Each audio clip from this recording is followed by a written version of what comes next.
It's February 20th, 2026. I am at Joel Pearl, thejoelpearl.com on Blue Sky, and it's time to get in the weeds. A fantastical, fabulous Friday. We're here. We're clear. Yes, I am on the show today. I told you all what my schedule would be. I got Louie over here trying to chirp me, saying I'm running from the grind. Meanwhile, I'm doing the exact same amount of shows that I did normally on a week. I did Monday, Tuesday. That's true. SP3 did Wednesday, Thursday. Thank you to SP3 for covering that extra day. Or that, I guess, that switch of days. Yeah. And here I am. It's Friday, and I'm in beautiful, fairly sunny Ottawa. It's been a good time. Jeremy Lambert's here, as he always is. How you doing, pal? I'm well. The curling is on. So again, if you see my eyes shift this way, I am watching Team USA Women's in the semifinals against Swiss, who we beat yesterday, but we nearly blew it. And now we're in the ninth end, down 2. So gotta figure out a way to come back in this game. Swiss has been playing. They've taken 2 when they've had the hammer. They've been holding to 1. They've been playing a great game. They've been hitting everything, and fortunately, Peterson has missed some shots for Team USA. Hasn't been the best effort for Team USA, but. I'm watching curling. I don't care about this show today. Did Maclin Deonna join? That's great. We're watching curling. That's fair. Do you think they'll watch with us as a family?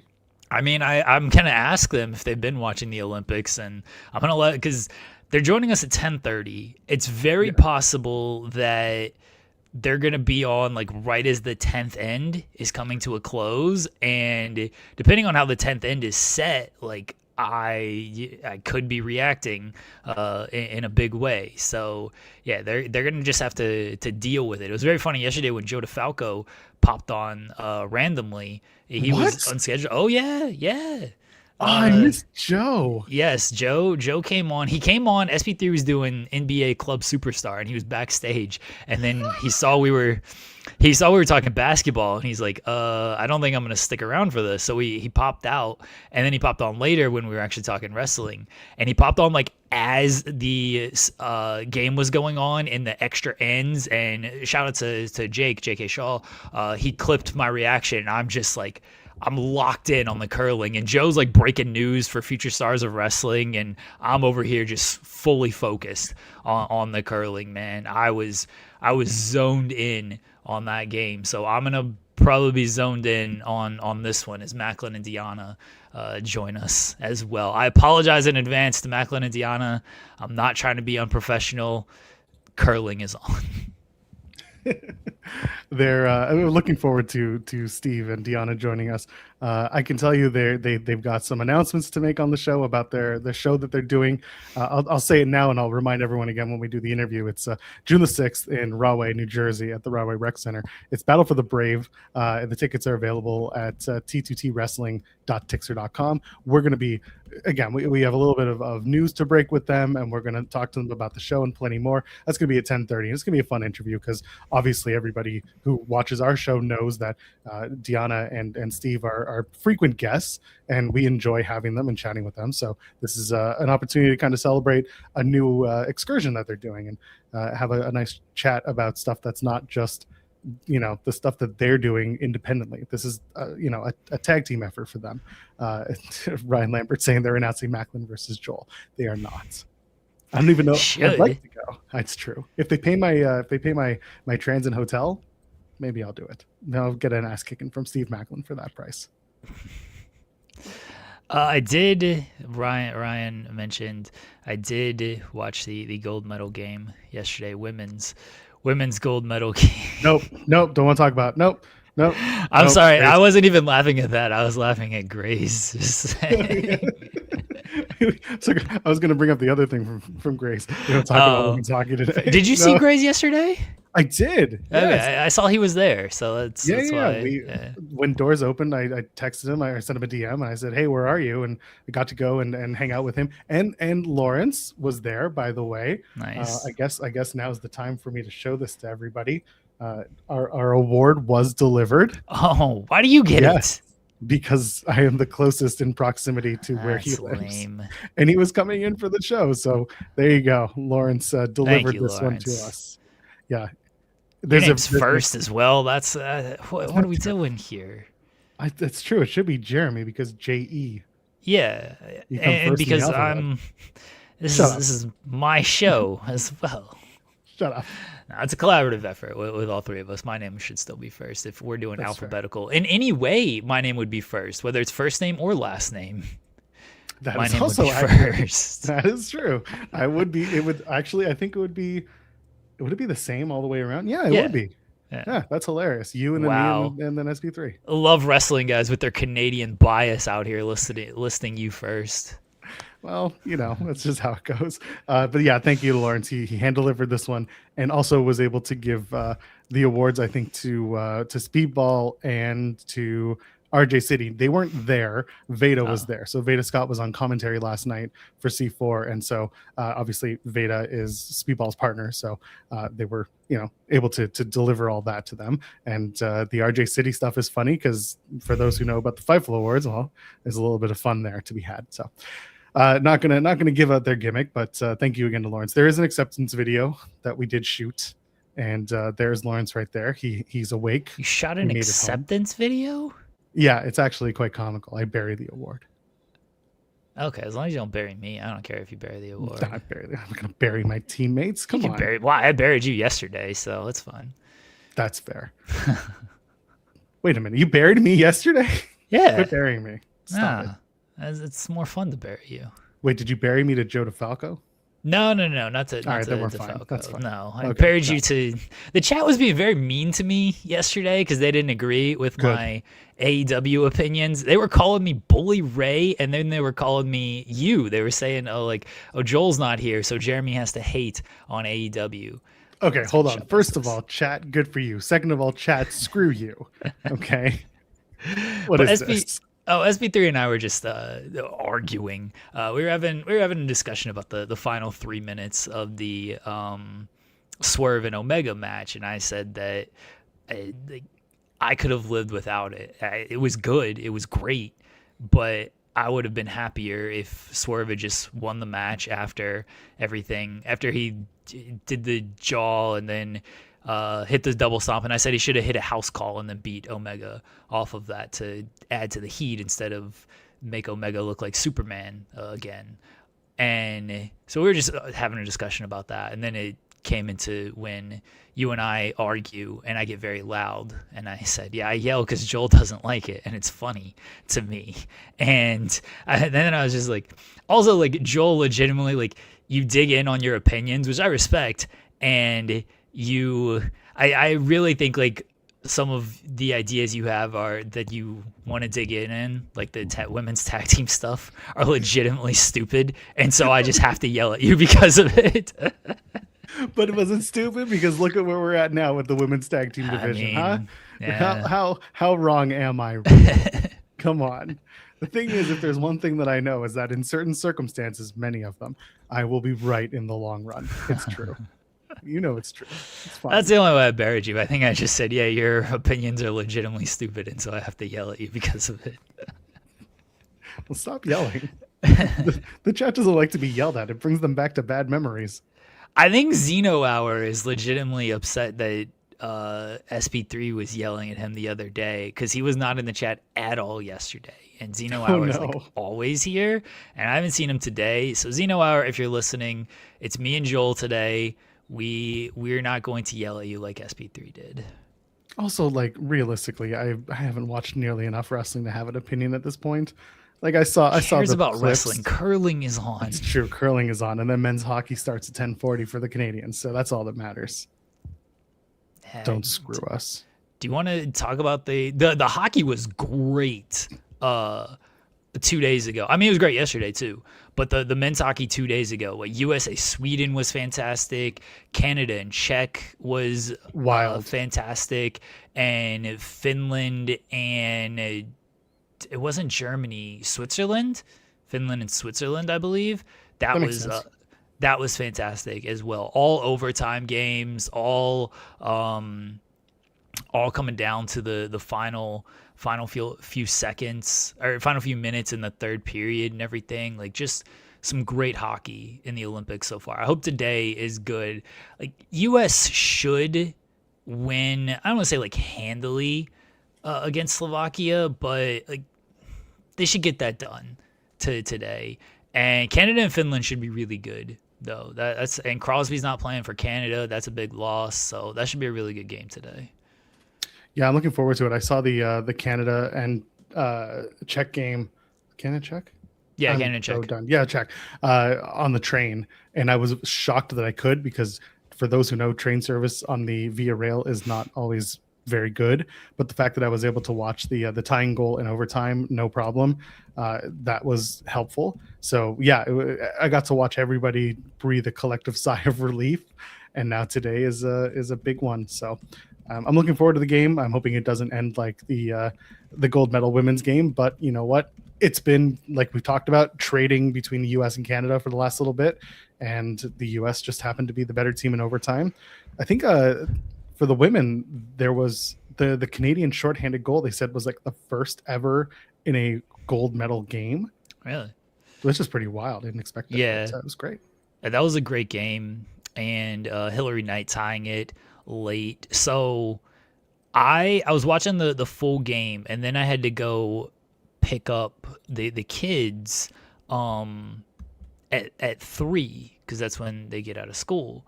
And I was watching like the pickup line. Anyone who knows the pickup lines, so thank you for the DM.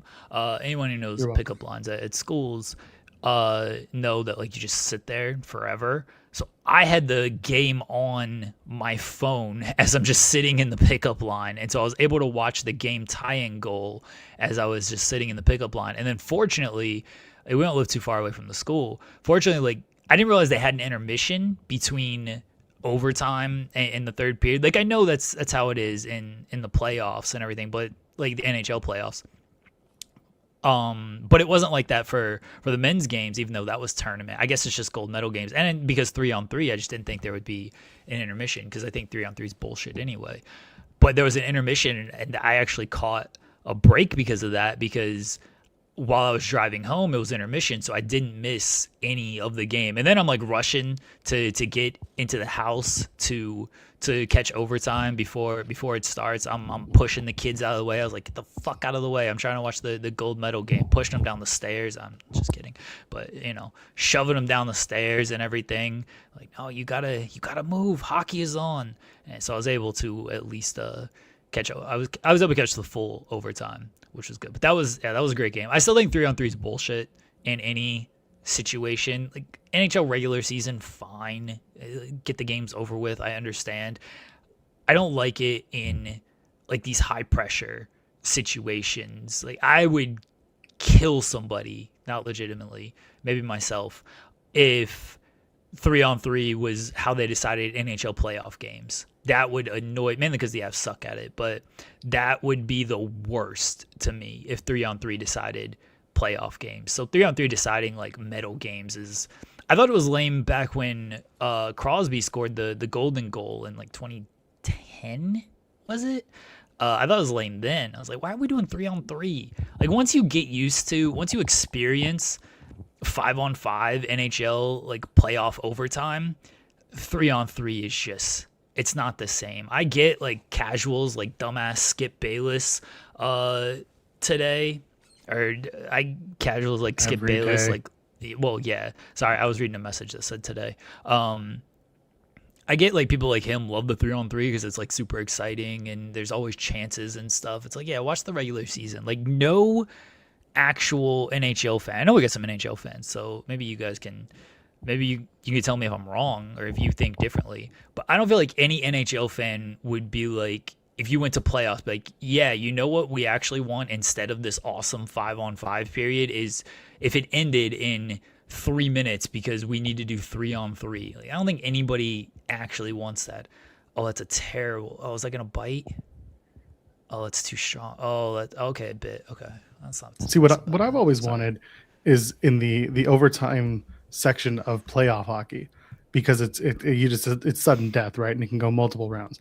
I think the first round should be 5-on-5, and then the next round, if there's another one, should go to 4-on-4, and then 3-on-3, and then 2-on-2, and then 1-on-1. If you made it all the way down to 1-on-1, then come on, you deserve it. You deserve to light up that person and get No. that big game-winning Isn't breakaway goal.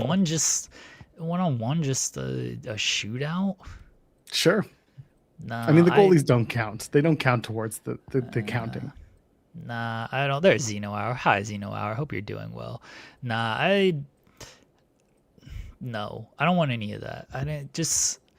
Yeah, I get it for regular season doing 3-on-3 because it used to be 4-on-4. For those who don't know, all you casuals out there, all you newer fans, it used to be 4-on-4, and then they would just do ties, and then they didn't even do shootouts, and then they did shootouts. Like, all right, fine, it's exciting for the fans, but it's fine for regular season. You have 82 games. You can't do like play until a winner 5-on-5 in the regular season because then some teams would be like completely gassed out with the amount of overtime games. So I get why you do that in the regular season, but I never want to see 3-on-3 like playoff overtime. And I think the league knows this, and they're not going to listen to dumbasses like Skip Bayless.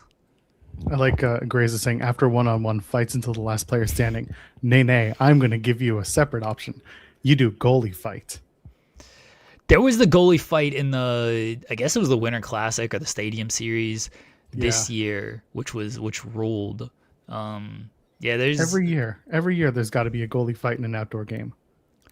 Well, I mean, there hasn't been, but I'm making this a new rule. Okay, all right. They want to make hockey as entertaining as humanly possible for these people. You give them one goalie fight per year, guaranteed. I'm okay. Like the goalie fights are great, man. Swiss is playing so well. This is frustrating. Cesaro got a spot. Like I don't think he'd have a spot on the women's team. No. I don't mind the fighting with the goalies. It's great, but I want the goalies to serve the penalties though. So you have the open net out there. Then you never see goalie fights. But I want to see like goalies who would be willing to take the risk of, all right, let's fight, and then you got to serve the penalty. So then it's 5-on-5, but there's no goalies. So where you put a defenseman acting as a goalie back there, or I want to see how that plays out. That would be my suggestion. Well, for these games, you sign a bodybuilder to a 1-day contract, and you have world's strongest men as your goaltenders. And just for those 1 games when there's going to be a goalie fight, and you have those 2 world's strongest men, it doesn't matter. The score is probably going to be 30-30. It doesn't matter because you're going to have a goalie fight, and you have the most entertaining goalie fight between 2 giant hulking dudes beating the crap out of each other. Just 1 day contract, pay them well. They're just grunts for the day. But then they still have to be the goalies for however long that is. 30-30. That's fine. You know what you do? No, they don't. They don't. You put them in the third. You schedule the goalie fight. In the third, there will be.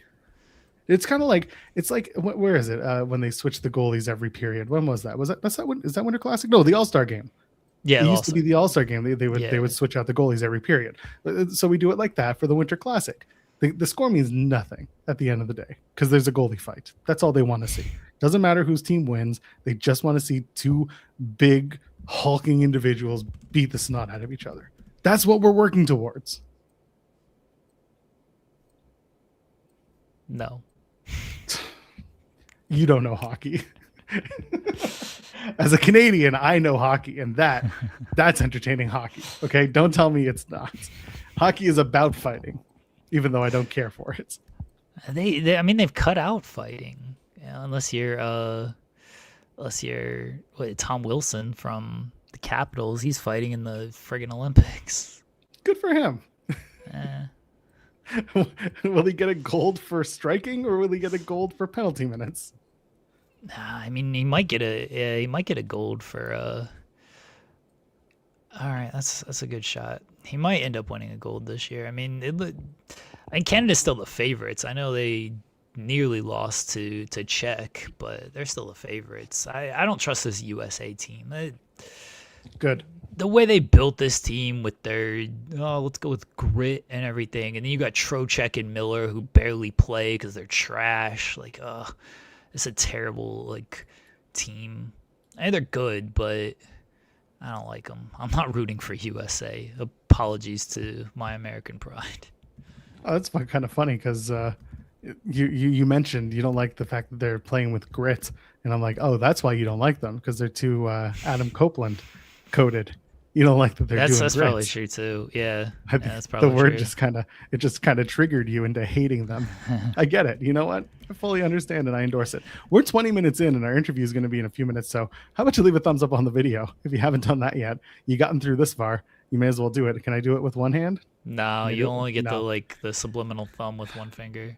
Sounds awful, but you got it. So go ahead, leave a thumbs up on the video and subscribe to the channel because we have everything you need. Not just the meats, but also the fists and also the conversations. Talk about who's coming up. You've got Spotlight was last night with Jensen and Jeremy. You've got JBJ and Collins doing their Coast to Coast show. You got Rob and Maggie this afternoon if you're watching us on Friday. And of course, we're here 5 days a week, 10 a.m. Eastern, talking to a lot of people because for some reason, people just want to talk to us. But we're here. And also donate a super chat. Any amount, get your question or statement read on the show, which we always love and we appreciate. And if you're doing the Twitter thing, can you go ahead and on the do the live on Twitter and just retweet the link, because this silly thing about Twitter not posting links anymore is absurd. Yeah, so I know like our StreamYard hasn't been connecting to Twitter. I haven't bothered to investigate it, but my mom actually called me and she's like, do you not do your show anymore? Because she always watches it on Twitter. Which is hilarious, of all places. Yes, I know. The reason why it's been, if you're on desktop, you actually see it's there because it has the live on X tab is off to the side and it shows you who's live and who's and so our stuff is there, but it's not posting onto the timeline anymore, which is the dumbest thing. So they're allegedly StreamYard is working to fix that, but as of right now, we've got to go and actually like click on the link, open up the stream, retweet the stream, and so on and so forth. So if you do that, that actually goes a long way and we appreciate it. What happened? US might be going for a very insane shot. I don't know if they're going to try to pull this off. They're going to try to pull off an insane oh man. This might be the game right here. But because I don't have the audio on, I can only see what they're kind of motioning towards with their brooms. So I can't quite tell. They have two right now, and if they get two, they're down 5-3 in the ninth. If they get two, then it's tied 5-5, but Swiss would have the hammer in the 10th. The way Swiss has played with the hammer, like, you're probably not winning that game. Oh no, they're going. My wife has joined me to. So do you see? They want to like bounce their rock off of that rock to hit the yellow rock to score 3, which that rock's in the way. This is there's no way they're going for this. I think they're just gonna. No, they are. Oh my gosh. All right, if you're not watching the curling, look. I don't know what to tell you. This is high level like drama and shit right here. I don't get it if you don't like curling. I don't like you if you don't like curling. This is a nuts shot that they're going for. I mean, I'm a big fan of nut shots. Well, you are. Oh man, this is the game. All right, folks. I'm sorry. I'm locked in on this. Give us the play-by-play. I will. Yeah. They haven't taken the shot yet. They're about to. It's our new show called On the Rocks. What? It's our new show called On the Rocks. Okay. All right. Yeah. This is an insane. This is the game. If they miss this, they probably only get one, and then they're down 1, and Swiss has the hammer. So like they're screwed at that point. If they hit this, they're up 1. All right. Peterson's letting it go. Yeah, I don't have audio on because I don't want to get. It looks. No, this does not look good at all. Oh, no, curled too much. No, they just got the 1. That's game. I don't see. That was an insane shot to attempt. Yeah, US is down 5-4 in the 10th. Swiss has the hammer. I don't see how they get a steal of 1. Swiss has played too great with the hammer all game like that. I don't mind the call. I mean, it's questionable. Like, you could have easily gotten 2 and tied it, and Swiss would have had the hammer. Like, I guess the thinking is you need a steal of one either way, because if you get to Swiss has the hammer and you need a steal of one to win, if you miss the shot, Swiss has the hammer, you need a steal of one to tie, and if you make the shot, Swiss has the hammer, but they got to get one then. So I get the logic behind that shot. That was such a difficult shot to make, though. It didn't look good early either. It didn't look like it had the right angle on it, and it didn't. It was. I can't describe the setup, but trust me, if you saw the overhead, you could tell that was a very difficult shot. Well, you got 4 more years to prepare for the Olympics for your commentary debut. Yeah. Sorry for just running the show off of just trying to curling insight here.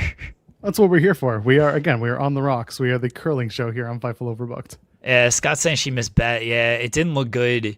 I called it early that it didn't look good coming out of her hand. It looked like the angle wasn't good or anything. It was a tough shot. It really was a tough shot. But again, I don't mind the logic. I don't mind the logic on it. I understand the logic anyway. But man, that was a difficult shot. Well, let's see if US can somehow find a steal here in the 10th. But Swiss has played so great with the hammer. They haven't given up any steals. They've scored 2. They've gotten some blank ends. They've been too good with it. I just don't see how US wins this. But our guests are here. I hope they're ready for curling talk, because that's all we're talking about with them. So if they're not prepared to talk US women's curling right now, then I don't know what to tell them, because that's what we're talking about, guys. They can hear me right now. They know we're in store for the curling right now. If they're ready, we can get them on and get to it. They're ready. They're giving it to us. They've got a fantastic show coming. It's on June the 6th in Rahway, New Jersey at the Rahway Rec Center. It is a Battle for the Brave. They're going to join us now. We got a lot to talk about. We welcome to the show the one, the only Steve Maclin Deonna Purrazzo. Hey, good morning. Good morning. How you guys How doing? are y'all doing this morning? We can't add much to the curling conversation. I can. Oh. How Team Canada cheated. Yeah, there we go, Maclin. They're Bunch of- back. Is that who Canada is? They're cheaters? Yes. Yeah, First they're of all, just let's- giant cheaters. Touching the rock after it crosses the line or after you release it, you can't do that. Hold on. Your stablemate's a Canadian, D. What are we doing, Deonna? Chelsea.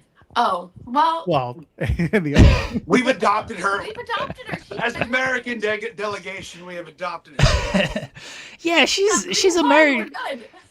She's the U.S. champion, the women's U.S. champion, or the greatest women's U.S. champion. Yeah. He doesn't have it now, but still the greatest. Yeah. Well, and Taya is also Canadian. That's true. That is true. But she also does have a green card. So, Yeah. Oh, it's that easy, huh? no, you know what's crazy? And not to get off topic because we have a lot to talk about, but I didn't realize how difficult that process actually is. And I had to write an affidavit and sign it and send it in for Chelsea to say that her and Matt are a couple, and I've watched them grow and their love grow for each other, and how I've been a part of it. And because I was just oh well, if you need a green card, I'll just marry you. It's fine. She's it doesn't work like that. Well, it kind of does sometimes, I think. It does not. It does not. It's a long process. It was crazy. Well, But anyway, listen, we're here to talk about the show you guys are going to be hosting. It's going to be on June the 6th, like I mentioned. Battle for the Brave at Rahway. Tell me about putting the show together. Tell me about everything. We got to get into it because I know this has been a labor of love that's come around the last little while. Yeah.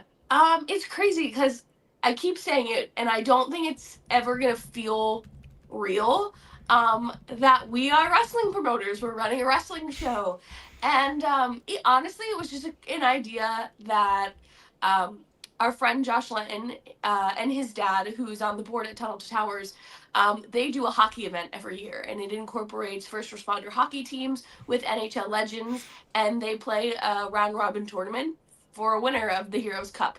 And Josh, as a wrestling fan, saw that we were involved with T2T and asked us if we'd be a part of the Heroes Hockey. And we were like, oh my gosh, absolutely. And we've just formed a really great relationship that he's like, okay, I'm a huge wrestling fan. Like, is there a possibility for a wrestling show? Is that something like you guys would be interested in? Is that something we can do together? And we were like, oh, I don't know. Then we had a few drinks and we're like, yes, let's do it. So it's been a labor of love. It's been a really eye-opening experience and learning experience. But I think that the response over, from when we announced it and then just over the last 24 hours in terms of pre-sale tickets has been incredible. Everyone seems really excited in the wrestling community, and we're so grateful for that. Oh, what's been the biggest challenge? Yeah, what's been the biggest challenge for like trying to put all this together, get all this organized for you guys? I would say on my end is the logistics. I hate paperwork. I hate reading things.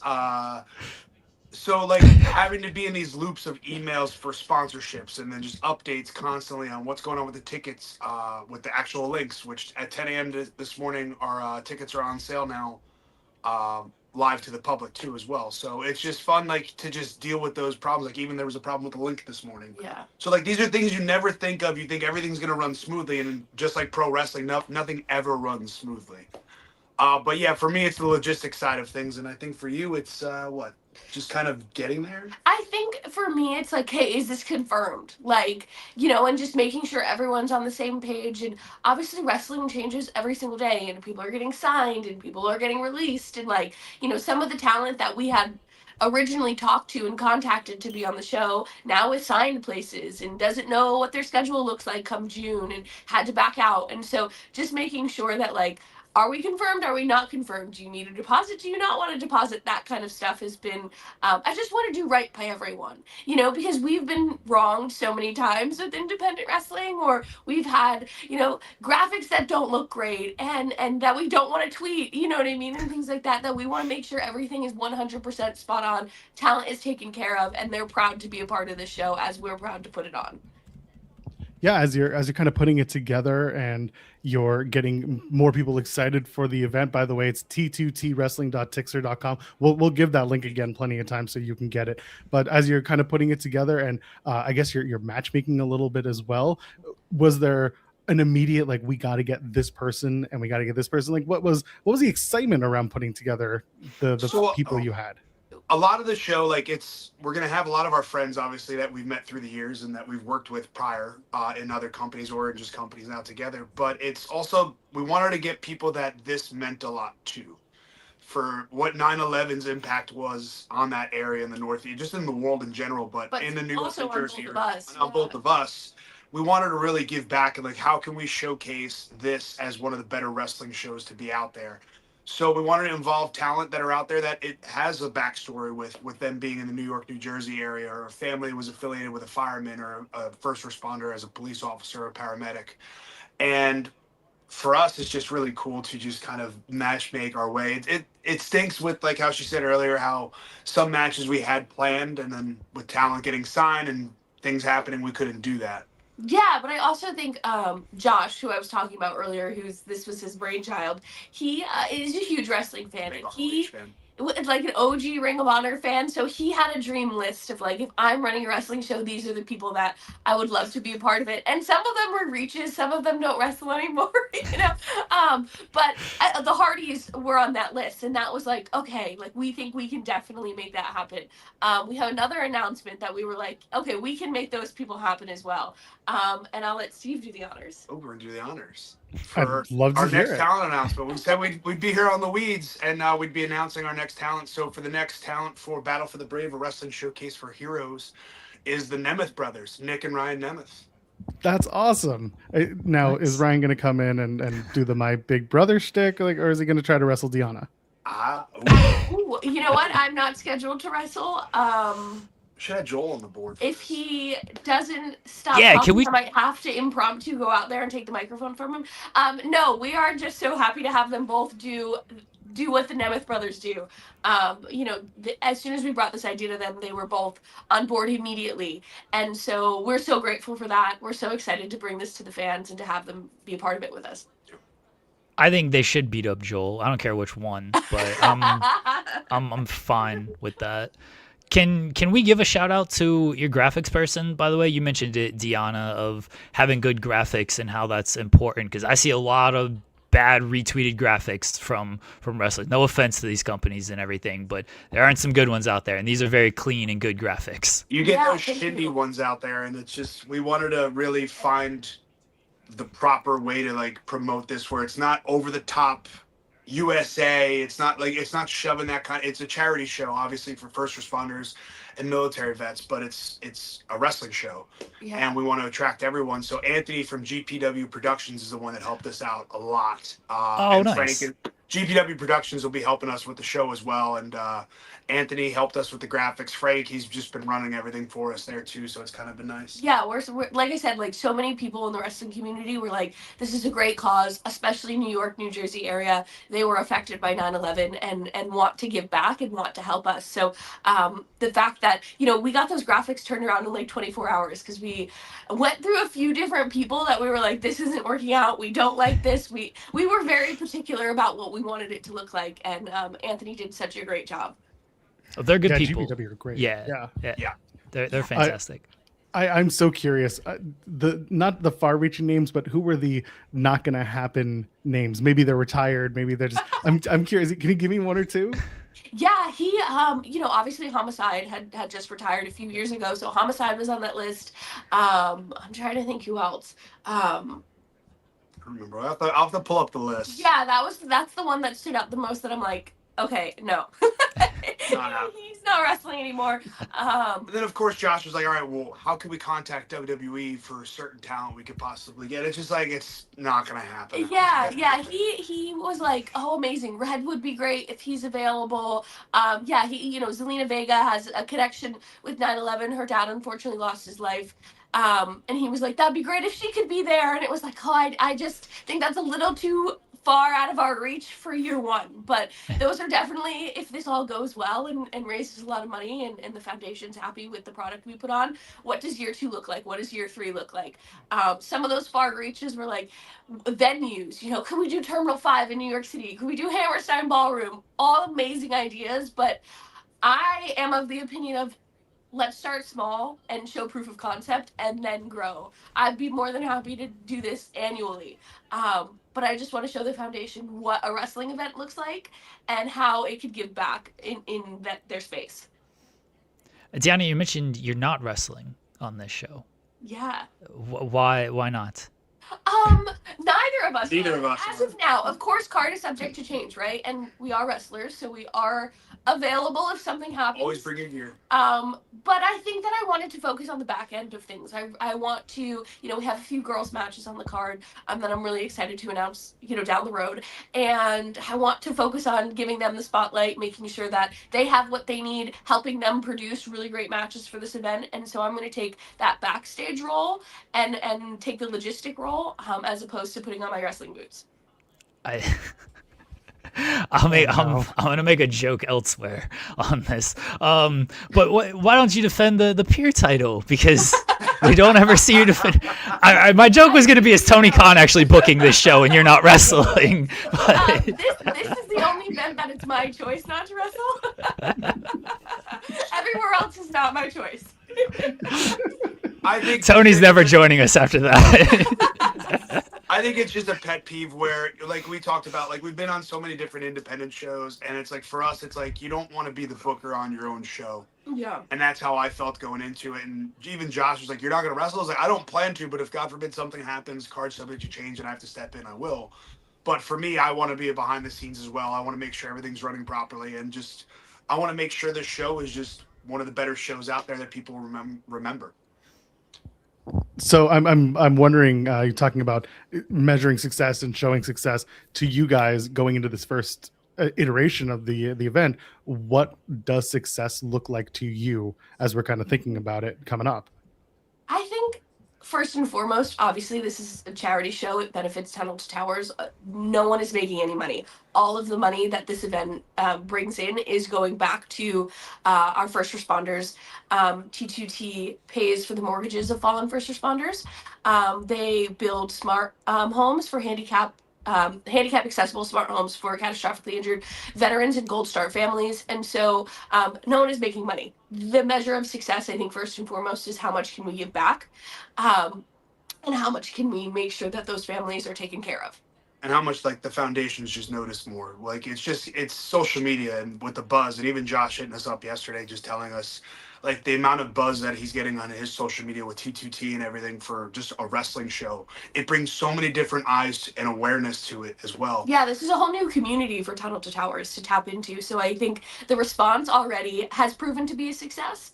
But then on the flip side of that, for us, I think it's putting on a show that has no hiccups, right? Putting on a show that we can easily replace those talent as the card changes. Making sure our friends and our family and the talent on the show are taken care of and have good hotel rooms that they can check into when they land. And there's food and water backstage and everyone feels welcome. And like that, this was a high level event. We don't want this to just be considered like, another little indie that you can miss. If you can't fit into your schedule, it's no big deal. If we're to do this next year, we want it to be a can't miss event. That's going to measure the level of success, I think, for us. I apologize for my reaction there. Team USA Women just lost on curling, and I'm very, very dejected over it. I was not reacting to your response there, Deonna. Very unprofessional on this show. Well, Jeremy, I'm going to make it up to you. Since you're trying to get me booked, I'm going to try to get you booked. What? I think we need Jeremy Lambert, Ben Bishop, and Mr. Elegance all together in the ring in a pose off. Oh. And the winner becomes the real Mr. Elegance. I feel like that works so much better at TNA. Yeah. Well, Maclin's trying to hold me.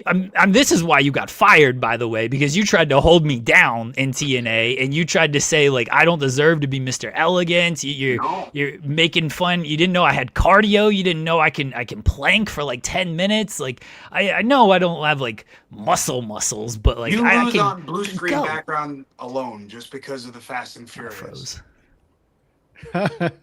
He froze right as you made fun of him. Good, of course he did. He made fun of him when he got scared. That's why. I froze. I missed you burying me again. Yeah, even my internet was like, I don't want to hear this nonsense. That was God saying you don't need to. Yeah, you're not Mr. Elegance.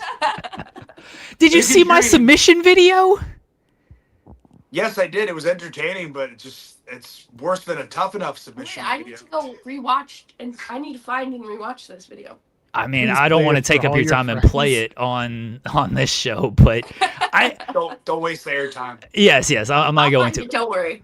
Deonna, I got an endorsement from Angelina Love, one half of the Beautiful People TNA Hall of Famer. She endorsed me. Thank you. Thank you. What'd you pay her? Nothing. She likes me. We're friends, I guess. I don't know, but no, I didn't have to pay her anything. She recognizes the greatness of my Mr. Elegance video. That's what it was. I will say Mr. Elegance has been killing it. I had my doubts at first, but that kid's killing it. So. He took a job from me. He's taking a job from you. Yeah, well, I don't have a job. That's why I'm a free agent. Well, we did have a write-in question from E. Young. Maybe you've heard of him. He wanted to know, why do you keep showing up every week even though you're unemployed? Because I have a lot I still have to say. I have a reason why I've been attacking Mike Santana, and he's just been the pawn in all this, and his selfish ego is what's going to probably get me back in a TNA ring if you want to see that. You could have just attacked him in the first place and then not having to go through Feast or Fired, and then you could have just gotten a shot like that. You would have never been fired. I went into Feast or Fired, and that's a match you could have just let the bell ring and stand there and watch everybody go grab a briefcase. But me, like I always do, I take chances. I take risks. There's a chance to become a world champion. There's a chance to become the X Division champion. There's a chance to become a 3-time TNA International champion. And there's also the chance of getting fired. And getting fired these days seems to be kind of a good thing. It creates buzz, makes people talk and say nice things about you and how much they care and how much you've done for a company. So I think it's done a lot more good than it's done harm. It's right. More companies need to hire and fire Steve Maclin. Yeah, more companies need to fire people. Yes, I sent out a job offer for you, Maclin. So I'm not going to be a host on In the Weeds.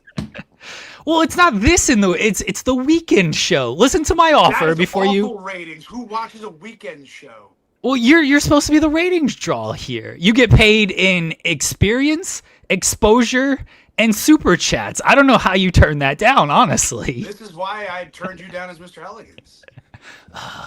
Back to Offers this. like this. I need a good can't. 6-figure deal. Guarantees would be great. We don't have that kind of money around here. What do you think? We aren't that Sean background. Ross Sapp. We don't have that. This is why I like Deonna better than you, by the way. You're so mean to me. Everybody says that. No, they don't. Real quick, I want to put over Boots to Boots because you guys started a new season of that, and the episodes you've been releasing have been so inspirational and so different, and I want to put you guys over for it because a lot of people can do just the bring my wrestling friends in and talk to them, but you guys are going outside of that and really making a difference for the veteran community and also educating as well. I want to say thank you for that because I'm not at all involved in that world, but to just have a sliver of it is such an education. Talk to me about kind of getting into season 2 and the changes you made and what kind of went into that. Yeah, I think with season 2, we know our identity now, and we know the lanes we want to go down.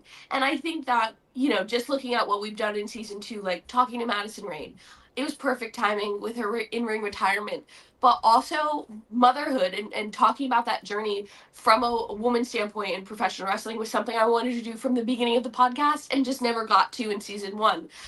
We wanted to dig deeper into the veteran community this season, and we were so grateful. This past Monday, we had Dr. Pamela Hall, who has worked for 20 years with veterans dealing with PTSD, and she really broke down the truth behind PTSD, how it happens neuropsychologically in the brain and all in a really unique way that doesn't seem like, oh, I'm sitting here talking to a shrink. I'm just talking to my friend who happens to be a doctor of the brain, right? And so I think that being able to bring these really tough conversations in a light way makes it more digestible than maybe some of the other veteran podcasts. And yeah, we're really proud of the response, especially this week, because it had nothing to do with wrestling that we've gotten from the wrestling community, but also the veteran community. Yeah. And we try to vary it too on our guests, where it's everybody, like you said, Joel, everybody can be informed, and it's not just we're just going to one target audience. We want everybody to have that conversation. That's why we are having these conversations, because sometimes people aren't having that conversation. Now I'm being very redundant in that. But no, it's getting that point across and getting the message out there. Everybody's going through some type of transition in life, some type of problem, some type of traumatic event from PTSD. It's not just from war. You can have PTSD from life experiences, but then it's also distinguishing the difference between trauma and tragedy. And that was the good thing with Dr. Hall, was just kind of getting that point across so that people can really understand that more. Did you guys? By the way, go ahead, Joel. I was going to say, Steve, that was, and don't take this the wrong way, the most kind of engaged in conversation I've seen you on the show so far, and I think that was a really good thing. Well, her and I talked for about 30 minutes after we got off the live podcast because we were just BSing and it was cool to just talk to someone that is obviously a psychologist, but isn't digging at you or trying, because I've dealt with that a bunch when I go to the VA and deal with therapists that way. But for me, it was just cool to just tell her, this is where I get the sense of smell, and that brings up memories. That I have this moment. There's those moments that come up where she's like, yeah, those are your triggers. What was the actions? It's the activation, right? And it's interesting because we were just laughing about this last night. I clip all our social media and I do all the posts, and so a lot of times it's me talking with the person. And so I was trying to find a good clip of Steve talking with Dr. Hall, and I was like, I think that this was your most engaged, because normally I just try to keep us on track, and I have the hard-hitting questions, and Steve comes in with his perspective, and you come in with how the conversation is making you feel and your thoughts in the moment. But this, I think, was just so deeply personal to you that it as his wife was really interesting to sit back and watch him talk to a psychologist, because that's not something you've willingly done in the past. No. But you were so engaged and so willing to accept the things that she was telling you and the tools she was trying to give you. So yeah, thank you for saying that, because I totally felt the same way sitting in that conversation, just so amazed by watching them interact. Did you guys plan to have Darren McCarty and Scott Parker back to back? No. Okay. I don't know if you, so they're both hockey players for those former hockey players that don't know. Yes. Darren McCarty played for the Red Wings. Scott Parker played for the Avalanche. Very big rivalry between them. I'm pretty sure they fought each other a few times. So I didn't know if that was the plan of like, hey, we're going to do Darren McCarty. And then for all the Avs fans like me out there, here's Scott Parker for you guys. So you weren't showing bias there. So I appreciated that. I like Scott motherfucking Parker. Scott motherfucking Parker. We love him. We love his family. It was so interesting because honestly, we were just kind of like, we'll talk to whoever, right? Like, we didn't really know when Josh invited us to Heroes Hockey, like, what can we offer you guys? You know what I mean? And then Boots to Boots came to life, and we were like, we can be like, they come off the ice and they come talk to us. We can be that kind of like in between and get their thoughts and obviously make it geared towards what we're talking about. They've all now retired from hockey, and what are they doing after? But Darren is so interesting because we know him. And he's a part of the wrestling community. So that was an easy tie-in. We're like, okay, we can really go in depth. But then Scott just happened to be the next person who walked up the ice. And his son DJ was pulling all the guys for us. And he's like, you want to talk to my dad? Yes. So that's so funny because I actually didn't know that. That they were like huge rivals. Yes, I love that they were back to back, and I loved I saw the Darren McCarty episode, and we've had Darren on this show, and I'm an Avs fan. I'm like, I hated you growing up. He's like the nicest guy in the world. He's like, good, I'm glad you hated me, and like we're fine now. And then I saw Scott Parker. I was like, oh shit, that's awesome that now you have an Avs player one after him. And I learned so much more about Scott Parker through your interview as well. So I appreciate that in that interview. But I thought it was just really cool that they were back to back, and I didn't know if that was planned or not. Yeah, it was cool the night before the Heroes Hockey this past one in Wayne, and it was fun hanging with Darren because we're driving to the one venue that we're going for the bar to have dinner and have this the draft that night, and me and Darren are just sitting there just talking wrestling, and it's just like, I don't know, it's cool. And then I'm asking him like hockey questions, but relating it to wrestling, how see the similarities, and there's so many similarities, and that was a lot of cool things to get out of the conversation with him, to even just pick his brain, because dude, you gotta like the guardians of the ice, man, those goons that are out there, they're the guys that are protecting everybody, and it's very funny to like relate to that as a military person, and then also see that on the ice, and then also in the wrestling world that it's very much the same community, and it's tight knit, and it's the locker room taking care of one another. It's like you don't mess with somebody, and you mess with somebody, Darren McCarty or Scott Parker's coming out there to just even the odds. Loved Scott Parker growing up, man. Didn't score many goals, but I knew when he was out there, I was like, all right, we're gonna. And when he did score, like the whole team just was so excited of like, this is his one goal every 2 years, and so let's all just celebrate like we won the Stanley Cup because he scored a goal. Big hands, man. Like, oh yeah, I felt like so teeny tiny standing next to him. Like a catcher's mitt. Like, there's been few people like I've met in the world, like especially in wrestling, that have just gigantic hands. You're usually like, oh wow, you're a gigantic human. Yeah, he said he would get mistaken for a basketball player because he was such a big dude. Because hockey players, like they're not short or anything, but they're not like 6 feet, most of them, like 6'4", like he is. So he's like, yeah, I would always get mistaken for a Nuggets player, not an Avs player. Oh, that's funny. Yeah, his whole family's great. We're so grateful for Heroes Hockey that sent us on this journey. Again, we never thought we'd be in the position where we're like podcasters and running a wrestling show and doing so much work outside of wrestling, but being able to tie it back to our wrestling community and our real loves. So it's just been a crazy year, but we're so grateful for all the support we've gotten. Well, as everything does tie back to wrestling, let's do our favorite game that we play on the show. It's partner promo punch in the face.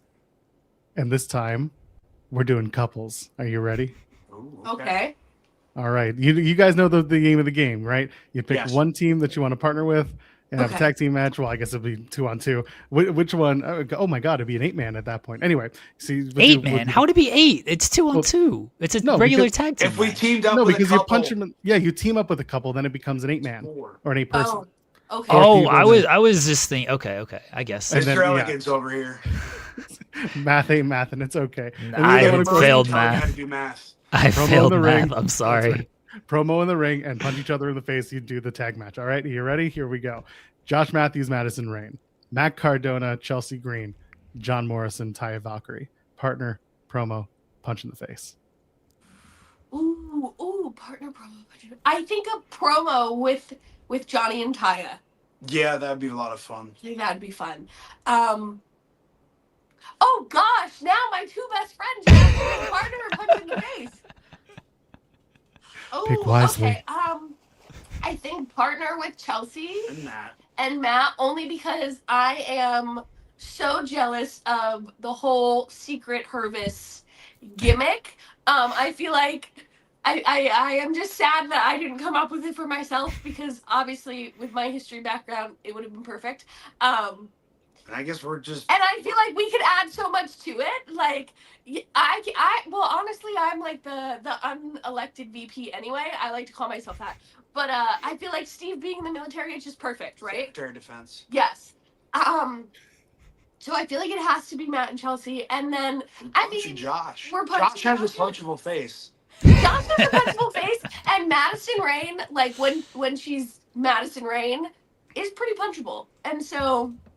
I think that's what it is. We're gonna partner with Matt and Chelsea and punch Madison and Josh. And promo with Taya and John. You know what? Actually, I think that works. I I do. think there's you get one more match then- out of Taya as well. You get to be, I mean, you're already in Taya, or not Taya, sorry, Madison's final match. You're already in the final match. Now you get to face her in her final match. So Who's the Yes, eight-person which tag is- against them? We never We get team that with far. Chelsea and Matt. Who's the other 4? Well, then it would have to be Would it be John and Taya and Madison and Josh. Yeah. Well, You know what's so funny is It could be 4 people we just round up and we have match against. It could just be an enhancement match. it's 4 Joels. You just beat up Joel, just 4 of them. we like that. Yeah. But come on. You guys are gonna love, if you love hating on me, you're gonna love going to Battle for the Brave on June the 6th. No, but for real, Battle for the Brave. It's June the 6th. It's in Rahway, New Jersey at the Rahway Rec Center. Go to t2twrestling.tixer. That's TIXR.com. The Nemeths are going to be there. The Hardys have been announced. So many more people are going to be on the card, some of whom are going to knock your socks off. So before we get out of here, I'm going to let you guys plug it one more time and tell the people why they should be there and the important cause that it benefits.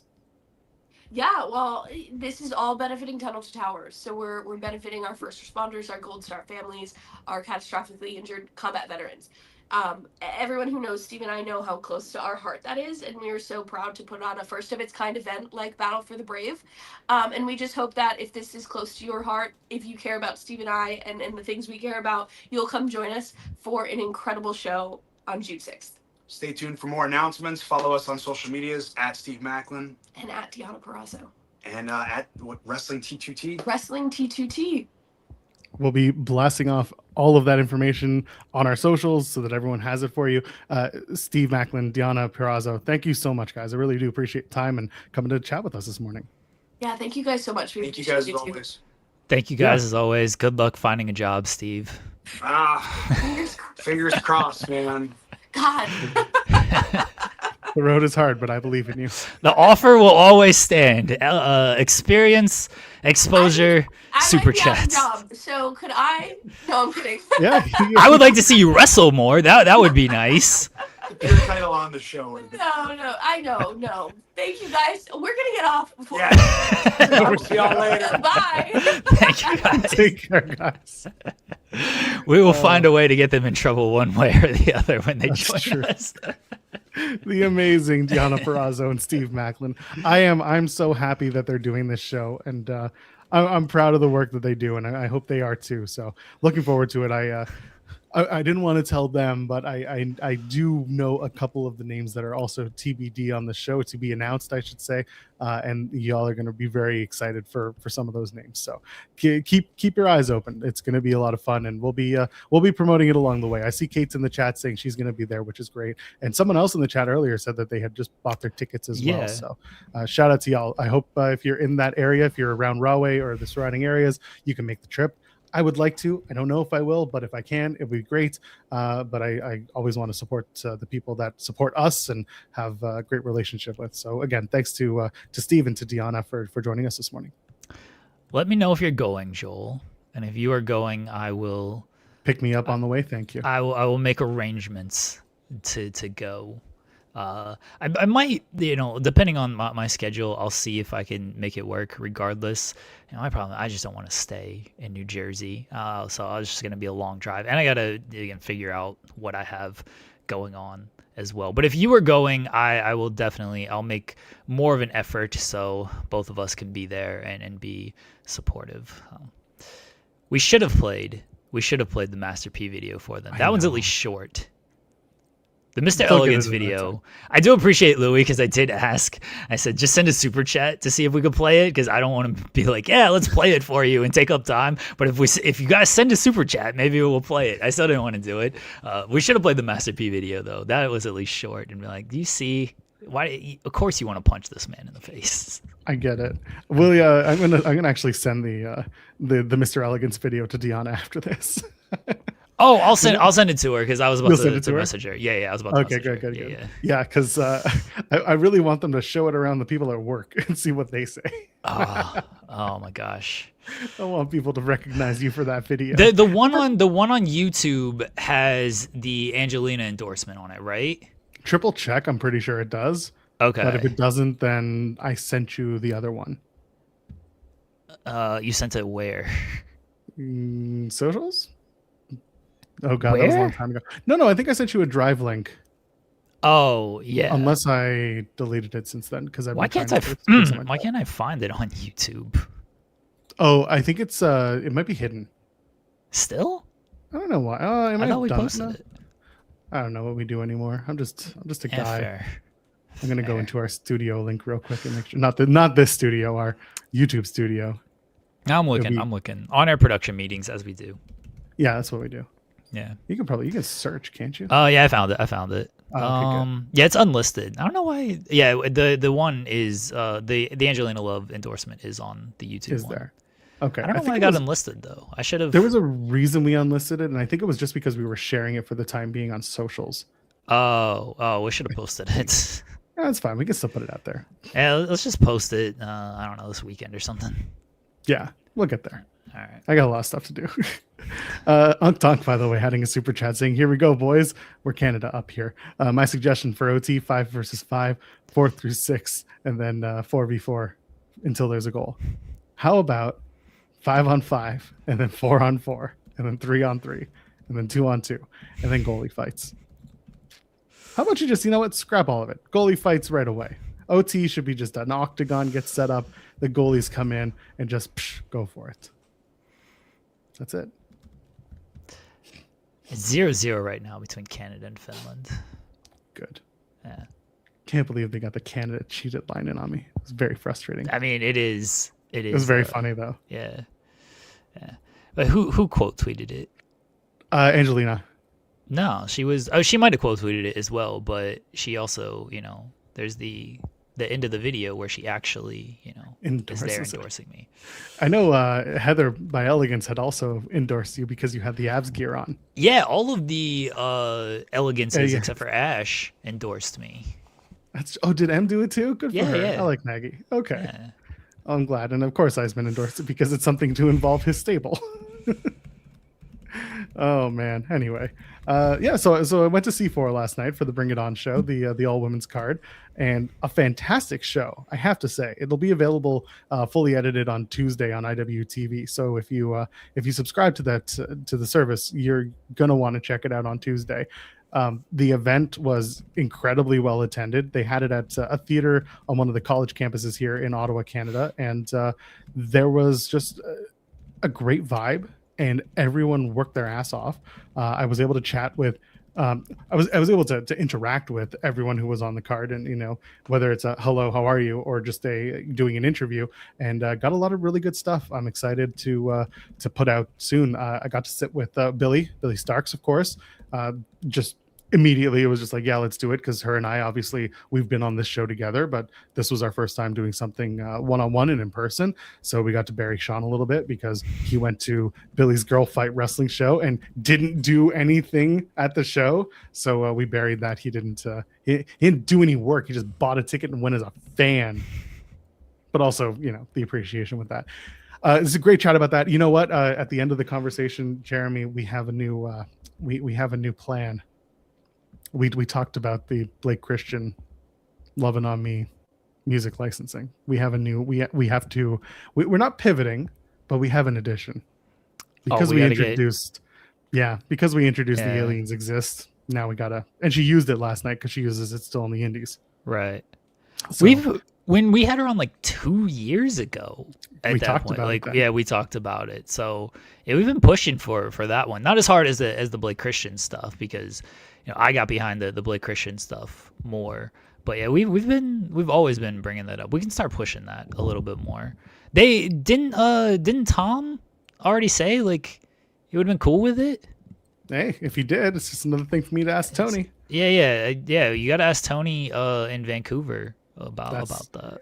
That's it. And you know what? I was talking to someone outside of the wrestlers about how they have Revolution coming up, and there are so many things that have happened in the last 2 months, 3 months since a pay-per-view, that I don't know if there are certain questions that are going to get asked in these post-show or pre-show pressers at this point.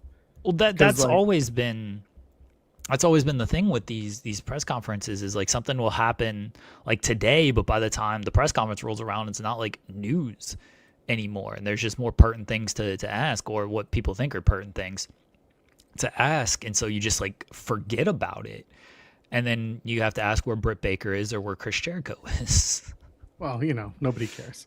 Well, Chris Jericho's in a box, right? Allegedly. Allegedly, I don't really think so, but anyway, no, and like the Trey thing is something that I'm obviously thinking about, and what happened there, and has he given any comments? Well, has he been asked? Well, did he this morning? How much trouble do we want to get in here, Joel? Oh, Christ. I'm nervous. We get in trouble quite often. I haven't been accepted for next month. Finland just scored. Boo. Bitch ass Mikko Rantanen just scored. Oh, he's a good player. That's upsetting. Yeah. I did bet on him to score 2 points, so that's at least a start. Boo. So Trey had done media rounds. You would think he would be asked about these things. What do you think happened when he did these media rounds, Joel? I assume he was only to talk about TNA, and only TNA for up to 18 minutes, and we're not going to be discussing anything else that happened outside of TNA, and only TNA. Yeah. I'm not asking Trey. Yeah.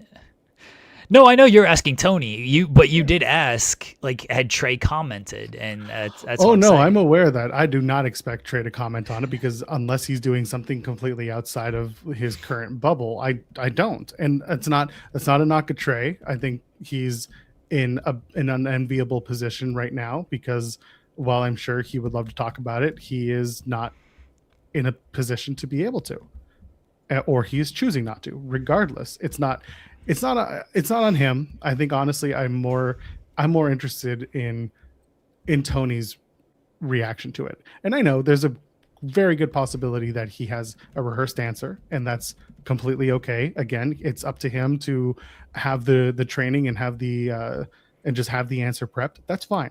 But again, you ask the questions because you just don't know.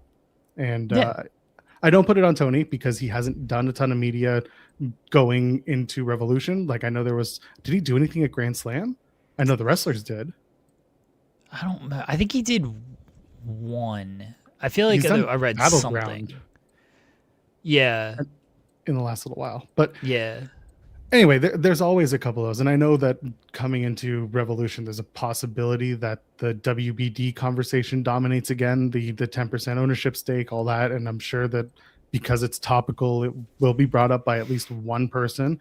I don't know. It's just, it's interesting because this is the time of year where, like you said, it's the pressers are fewer and far between. The interviews are fewer and farther between because there are no pay-per-views. Therefore, there's no accessibility. So I'm hoping it comes up. If not, I'm going to be asking in April. I've got my list of questions, and it's just like, I want to be able to knock stuff off that list, stuff that should have been asked a long time ago. But yeah, it'll be interesting. I'm going back, and I clipped the question that I had for Brody King about not the abolish ice shirt at the time, but also the fact that like he could go out and be his true authentic self. And I'm like, oh my God, this continues to play out to this day. since September, since Grand Slam Mexico, which was earlier than that. And I think it's pretty cool just watching that arc continue to establish itself. It's interesting to me. Anyway, so I'm at the C4 show. Spoke to Billy. Had a great chat. Go check that out. They actually just teased the next show is going to be on May 31st. So go check that out if you're going to be in the Louisville area. I assume it's going to be around there again, but Girl Fights is coming back. They're doing another show. Got to speak to Drea Mitchell, Leah Sparks, and of course our pal Gabby Forza. Those three names should be especially interesting to people because they were all part of Bailey's Lodestone camp. And I don't think they've really spoken much about it. I know Gabby hasn't. She even told me, she's like, I haven't done an interview to talk about Lodestone since I did it. And I was like very happy to talk about it with her. Leah Sparks as well. She lives in Toronto. She was doing the show in Ottawa. And again, another phenomenal wrestler who's up and coming. Drea Mitchell had the match with Billy Starks. They went wild. And it was, again, just a great experience to go and talk to these women, not just about their careers, but also about the experience, the one-of-a-kind experience of training with Bailey and learning from John Cena and from Bianca Belair and from Charlotte Flair and from Rhea Ripley and like all of these superstar athletes. It's pretty cool. So, yeah, go check those out when they drop. I'm hoping to get them edited and up sooner than later. I'm going to see where they land. But, yeah, it was a wonderful show. My mom went with her partner. And I have to tell you, they had a blast. They were also easily the oldest people in the crowd, but they had a blast. I went into the crowd during the Billy Starks and Drea Mitchell match, and I watched my mom like clapping and cheering from her seat, which I did not expect. She got into it, which was hilarious and amazing. But they stayed for the whole thing. Again, did not expect it. Did not tell them, you got to stay. I told them, if you feel like going, you go. They stayed through the whole show. They had a blast. Alexia Nicole, I'm not going to spoil it. Well, I'm going to spoil it. If you're a C4 fan, plug your ears. Alexia Nicole's the new C4 women's champion. She won that title, the inaugural title that they announced at the last show, and they brought out for this one. It's a beautiful belt. Alexia Nicole won, and she's well deserving of this. She's part of the New Wave Wrestling Academy with Jody Threat as well. So very much excited to watch Alexia continue to grow and establish herself, because she's been in that scene forever as well. And yeah, just a really wonderful night. I again applaud and I thank C4 for the hospitality and the experience. They treat me great and I appreciate them. So if you're in Ottawa and you want to, go check them out, please, because they make amazing wrestling matches. They've been around for a long time. I'm glad you had a good time at the show, Joel. It's seems like you did good work as well. So good on you, Joel Pearl. I look forward to the interviews. I always do good work. Yeah. Tell the people. Now you do a good job with the things that you do. Ryan's asking how soon are the interviews going to drop. I don't know. I believe the ones who were part of Lodestone, I got to talk to Sean is really what it comes down to. Because while this technically was an independent run for me to come, I still represent Fightful and I still try to, give the pertinent interviews that get views to the channel. So I'll probably split it. I'll most likely have Billy and Gabby on main if I can, and then Drea and Leah on this channel. That's probably what we'll do. And of course we'll have articles. And everyone will tell everyone about the experience and clips. And Kate's going to get all the social media stuff for us. Well, good luck with that. Yeah, I was going to say, do you think they're listening? We're going to see. All right. What else is there to talk about? Should just go home now? We're done? I haven't slept well in 3 days. I go home at 6 a.m. tomorrow. I'm already dreading waking up at 4 a.m. What do we do now? Yeah, everyone's like, goodbye. See you later. Is the Observer out? Am I scared to look at the Observer? Yeah, I mean, you always should be, honestly. That's true. I often am. Yeah, so I did not watch TNA. I apologize. I know everyone's very excited, but I didn't watch TNA last night because I was busy at work. But if you want to know what happened, I had the spoilers days ago, and I told y'all about the guitar match, the casket match. Famously undead wrestlers Mustafa Ali and Elijah. I heard it was a very good match, though. Yeah, the finish was really cool. Ali got smacked with a guitar as he was rushing in, and then Elijah chokeslammed him through a door into the casket. So it was good. It was a good match. Why'd that man do so much? Why is who doing what? Why would Ali do so much? Oh, I mean, he loves the business. I respect it. That's true.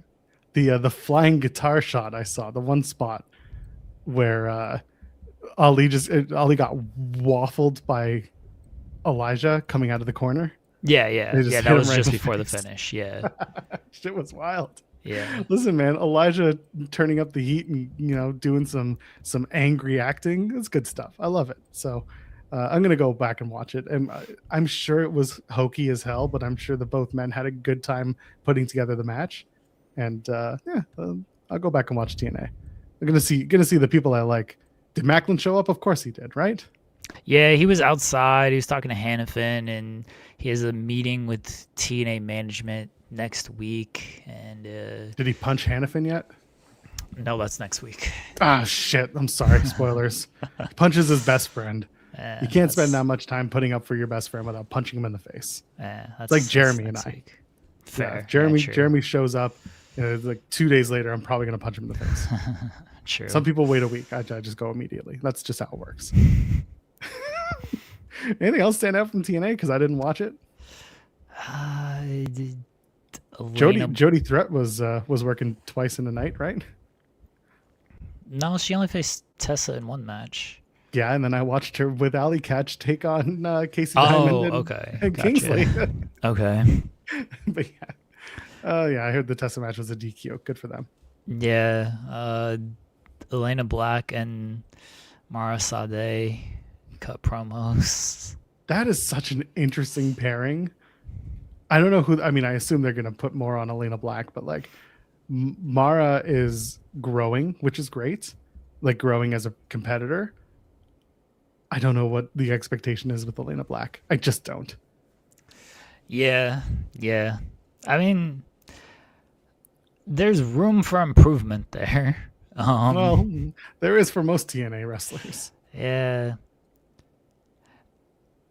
It's not like she was a huge star in NXT, right? She was never on like the main roster for a run. She was there in NXT, but she was also injured for a good chunk of that time. So she's a good addition to the division, but it also feels like maybe they think she'll be back in WWE whenever she has the chance to get back in WWE, and so they don't want to potentially do too much with her. I don't know if she's going to go back to WWE. I think if they offered, she would. I think she's similar to the Mandy Rose category, where Mandy is making a lot on the content she creates that doesn't involve her. Well, I mean, now she does take a few bumps, but it didn't involve her taking bumps for a long time and making some good money. WWE bringing her back would mean you got to shut that down. But I think Mandy Rose may or may not go back to WWE if she got an offer. Who's to say like they've even offered anything for Mandy Rose? And I think it's a different category in that I don't know if Mandy ever wanted to be like a WWE superstar like that. I think when she was on Tough Enough, she enjoyed it and she's like, okay, I can do this. Elena was, she's cut from the Roxanne cloth of like, this is my dream. She tells the CM Punk story all the time. So I think if the offer was there, she would go back. Someone asking how Contessa works CMLL while they have ties with AEW and TNA's partners with WWE, because no one stops her and it's just part of her deal. And also they're not making her she's not getting a big role in CMLL. She's part of the tournament that's coming up, right? Yeah, she's gonna face Mercedes. Yeah, she's gonna face Mercedes in March. She's gonna win this little mini tournament. What's the date on that March thing? 6. They have a show that night. TNA has sacrificed that night. So TNA has tapings that night. So Tessa's again first right of refusal. TNA is gonna win out. and they'll bring her to New Orleans before they send Until CMLL should try this. CMLL should let's just fuck Booker. things up. Just Yeah, book her to the finals. No, yeah, book her to the finals because, all right, fine. Yeah, TNA would take, she would turn down a regular CMLL date for a regular TNA date. But a match against Mercedes, where's your loyalty lie? Do you want to go take this Mercedes match in CMLL or you want to go do this TNA match? So I'd book her to face Mercedes just to watch the world burn. Tessa has been nowhere near the NXT stuff. So like that's the other side of it too. She's really been just a woman on an island of TNA. And then she goes to CMLL. I think it's really that she just appears and does her work. Yeah. But I do agree. The world burning and Tessa versus Mercedes at the show would be quite the predicament. TNA pulls her at the very last minute and say, "Where does your loyalty lie?" And she says, "I'm gonna go beat Mercedes," and that's it. Maybe Tony will hire me. Well, that's not happening. Anyway, what else is going on in the world of professionalized styles of wrestling? How's the hockey game going? More importantly, it's 1-0 Finland after 1, so it's intermission right now. Oh, intermission. Yeah. They're just talking about the game. No, they don't even do like a studio show. They do for the American games. I don't know why they don't have a studio show, but all you see right now is a wide shot of the arena, like in the arena, and you can hear whatever the Jumbotron is and then just like muffled chatter across. Like that's all I'm staring at right now is just the ice and fans walking around. They're just sitting in their seats. They've done this all Olympics, and I don't understand it. I know for the U.S. games, like they actually do have a little bit of a studio show, and I think Anson Carter is part of it. But for every other game, I feel like for the Canada-Czech game the other day, they had a studio show, but for some reason today, it's not there. I don't get it. It's dumb as hell, but that's what they do. Canada sucks this year with medaling. We've got 15 medals, but like who has we're the most 11th. medals? We are 11th. Did you just freeze? Yeah, you did freeze. Okay, good. By which I mean I thought I had a problem, but no, you're back. Nah, it's me. My bad. Yeah, I just the background sound in your place completely dropped out. I was like, "What was that? Me or you?" And it was definitely you. It's okay. Yeah, Canada's in 11th, man. Japan, Austria, Sweden, Switzerland, Netherlands, France, Germany, Italy, USA, and Norway. Come on. Ain't Norway there first? They got 36 medals, 17 of which are gold. That's awful. Jeremy, Sorry. Stop Norway. Sorry. Stop Norway. Stop it. We have to stop Norway? We have to stop Norway. Oh. I mean, you can't stop Norway. You can only hope to contain them. You just gotta stop them. It's fine. Oh, that's true. Norway is often number one in the Winter Olympics, and also Canada usually comes out at the end because there's a bunch of events that they're like number one in, and it's always the last events of the week. Usually hockey, but not women's hockey apparently. Well, they medaled in women's hockey. But it wasn't gold. Yeah, it wasn't gold, but it was still. Yeah, the worst medal. Yeah, the worst medal. Yeah, silver does suck. Yeah. It's the depression medal.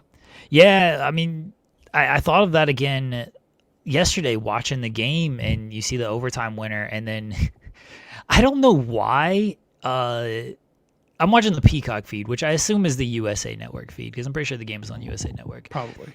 So they score the goal, US does, and then they have like a wide shot of the crowd, and then they have a close-up on like all the Canadian players and how like dejected. I'm frozen. Oh, okay, no, I'm good. No, all right. here.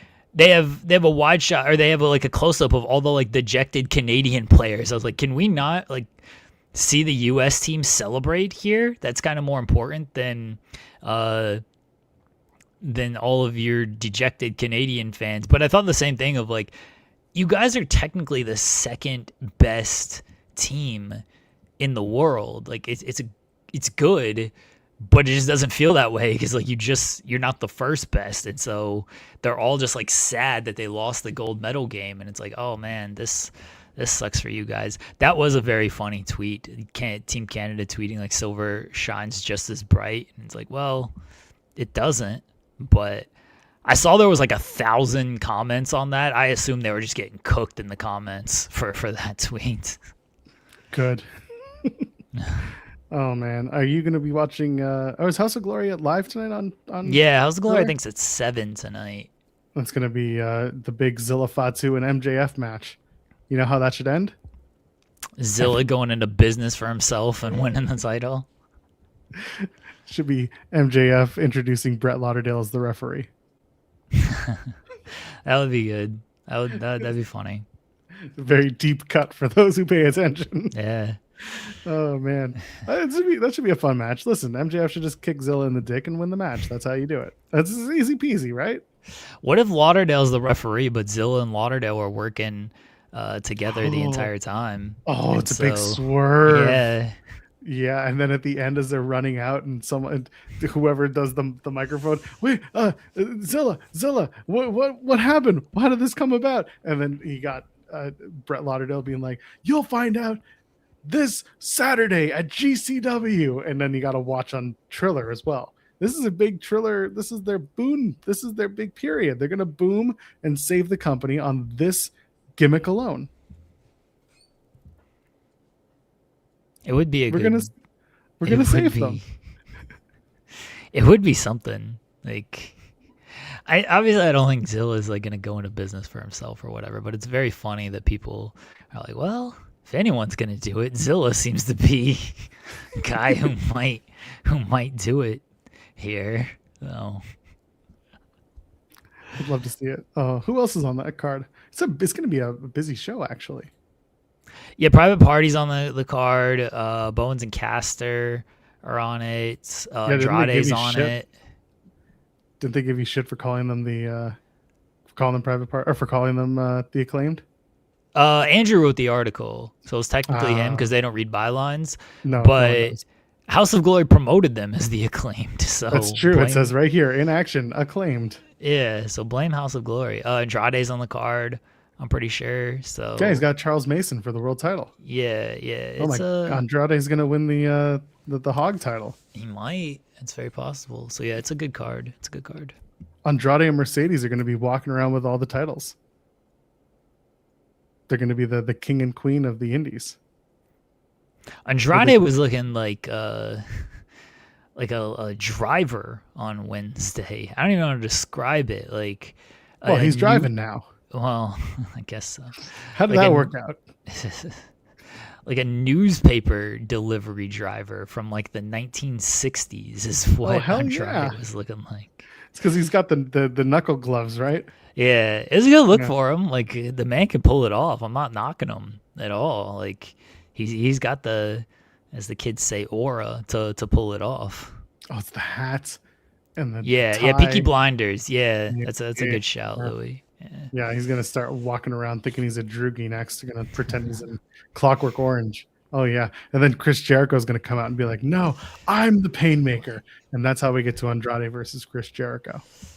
Why are we Chris Jerichoing? I don't know. Everything ends with Chris Jericho. Wrestling begins and ends with Chris Jericho. The man is 500 years old. He deserves this. That's fair. Is Andrade going to win the Hog title and then try to cash it in for the AEW World title? I don't know if that's how it works, but he could try it. He should try it. Yeah. They probably won't even know. They're just like, oh, we have this title? Okay, sure. Yeah. Sure. You could probably just get away with it because, again, they wouldn't even know that it's a Hog title. They're just like, oh, it's another title. Tony just introduced another title. That makes sense. I'm assuming that this Fatu and MJF match ends with Nick Nemeth getting involved. I think MJF just beats him. Why is Nick Nemeth getting involved? Because they're trying to do this Nick Nemeth versus MJF thing. I don't think so. I think MJF just beats Fatu and they move on. You're right. That's going to be a Boca Raton match MJF and Nemeth. I'm sure they'd love to have that match. I'm sure they would. Yeah, You got their birthday bash coming up in a couple weeks. they do. Yes. Oh man. Again, I am completely out of the wrestling bubble for the last few days. Do you have any thought? Did you watch? You watched Dynamite? Do you have any thoughts on Dynamite? I've seen bits and pieces, dribs and drabs. I have not had a chance to really dig in on Dynamite. From what I saw, it looked like it was a great show, and I hear they've been on a run of great shows. But also, I saw him tweet it, and I was like, I get it, it's a bit, but sometimes the bit is just reality, and it's true because they've been doing a lot of good stuff. No, I haven't had a chance to really dig in on it. I had plans to do it the other night. I got busy, and I was exhausted, and I was hungry. And I'm making excuses because I did all those things. But again, All right. from what I've heard, it was a very good show, and yeah, it's. I'm not going to continue with the bits.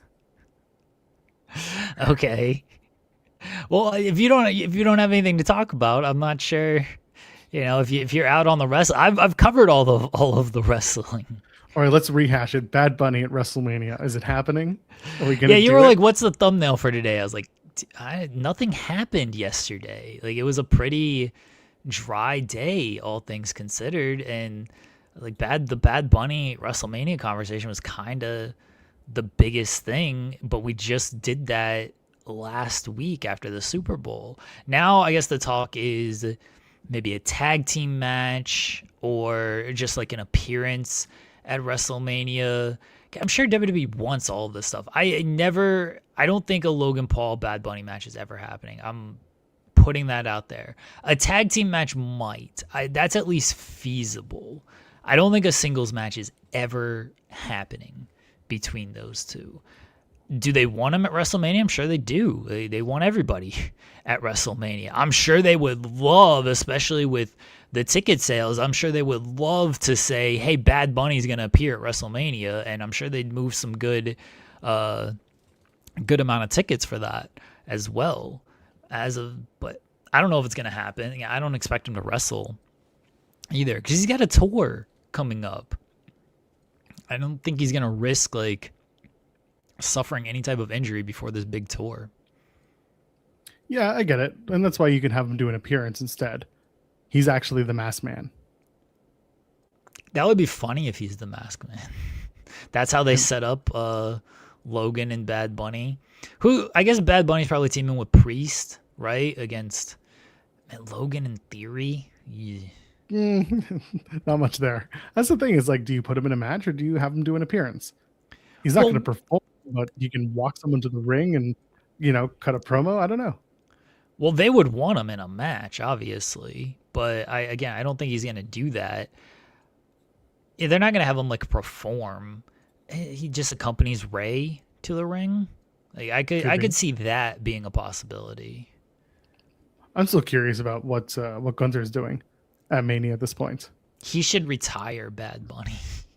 Oh, that's the match. Yeah. Yeah. Gunther and Bad Bunny, and Gunther comes out and he says, "I don't understand your music. I need to beat you." And Bad Bunny does an entire promo in Spanish, and he's like, "That just makes me more mad." And then they have a match. He's gonna retire Bad Bunny from like wrestling, though.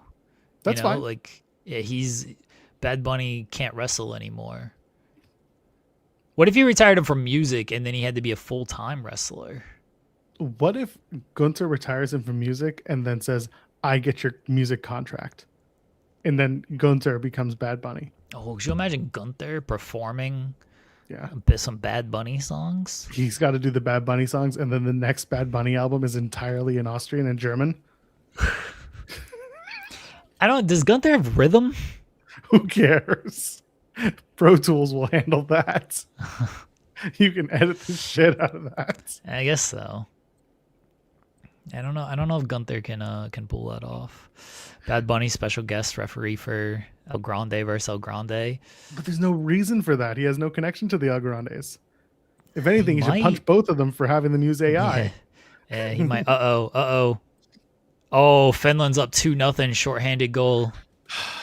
This company, I swear to God. The company of the Olympics. Well, that was a sweet goal. I think Eric Holla scored it. That was a sweet looking goal. Forehand, backhand, roofed it over Bennington. Seemed bad. Canada's in trouble. I mean, down 2-0. They still got a power play. They were 1-0, or they still got like a minute and a half on a power play. So, still time to potentially cut the lead. But yeah, that was a tough one there. All right, sorry. What was that? Bad Bunny? Gunther? Yeah, we're talking about Gunther having rhythm. He was dancing to the Brie Bella theme, which is a banger anyway. So he's got some moves a little bit. Okay, so we could do it. It's not like Gunther has any other plans. He could face Bad Bunny and beat him down. He is a ring general, so he'll have a serviceable match. That's fine. I feel like a Bad Bunny appearance, if it's promoted, can be anything, and they'll get away with it. People will just be happy to see Bad Bunny appear. Well, he'll do something. It's not like he's just gonna like show up. Even let's say he accompanies Ray to the ring. I don't think he's just gonna stand there the entire time. He'll he'll do a throw spot a or punch. Yeah. He'll get involved in some way. So yeah, if they have him, he'll do something in the context of the show. That could be good. Yeah, so there you go. Bad Bunny and Rey Mysterio, best friends at last. And then Dominic comes out at the They've end. always been best friends. No, they're going to be best friends again. And then Dominic comes out and kicks him in the dick and says, you're not going to replace me as my dad's son. See, I think Bad Bunny is more likely to work with like teaming with Ray against Dominic and JD McBighead. Yes, I don't know who's in Judgment Day after WrestleMania, so I'm not sure where you go for that one. But did you see the Dewey Foley thread? I assume you did. I mean, I saw he did it, but did I read every second of it? No. No, I had a minute to take a look at it, and Dewey had some good ideas. I'm not going to tell you every single idea he had about the WrestleMania card was great, but he had some really good ideas, and one of them I think involved. He basically got to the point where he told the story of Dom and Liv both losing. Oh no, Liv and Finn losing. It was basically two losers, and then they get jumped out of the Judgment Day. Next night who's in Raw. the Judgment Day? Raquel, Roxanne, Big Head, and what's his face? And Finn. Finn or Dom, one or the other.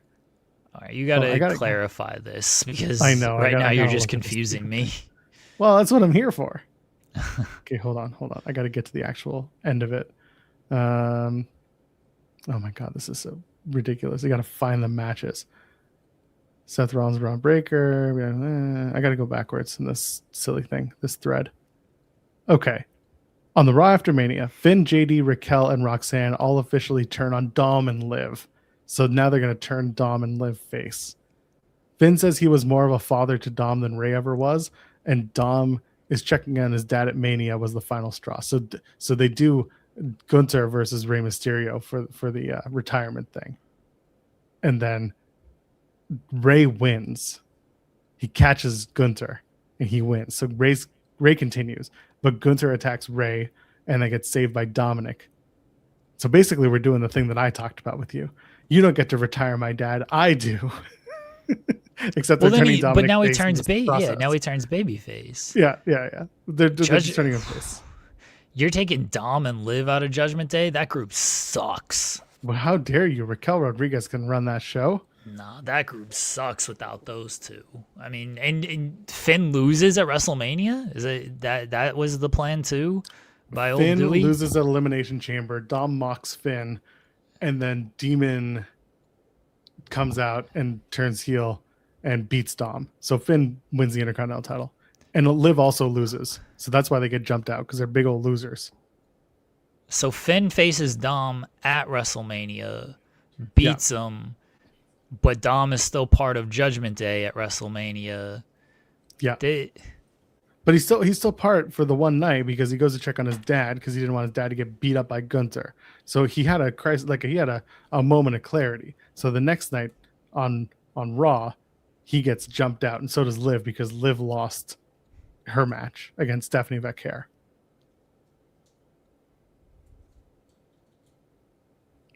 There is a story in there. It's not a good one. Wow. Tell that to do. I Tell mean, that to Mick. Tell that to Mick's face. I would. I just it's too much like convolution there. Like there's Screw you, Ace. It's not me making no sense. This is Dewey. well, Foley. you're telling This ain't it. me. Yes. Yeah. Yeah, Well, I'm I don't know if explaining. Ace realized that.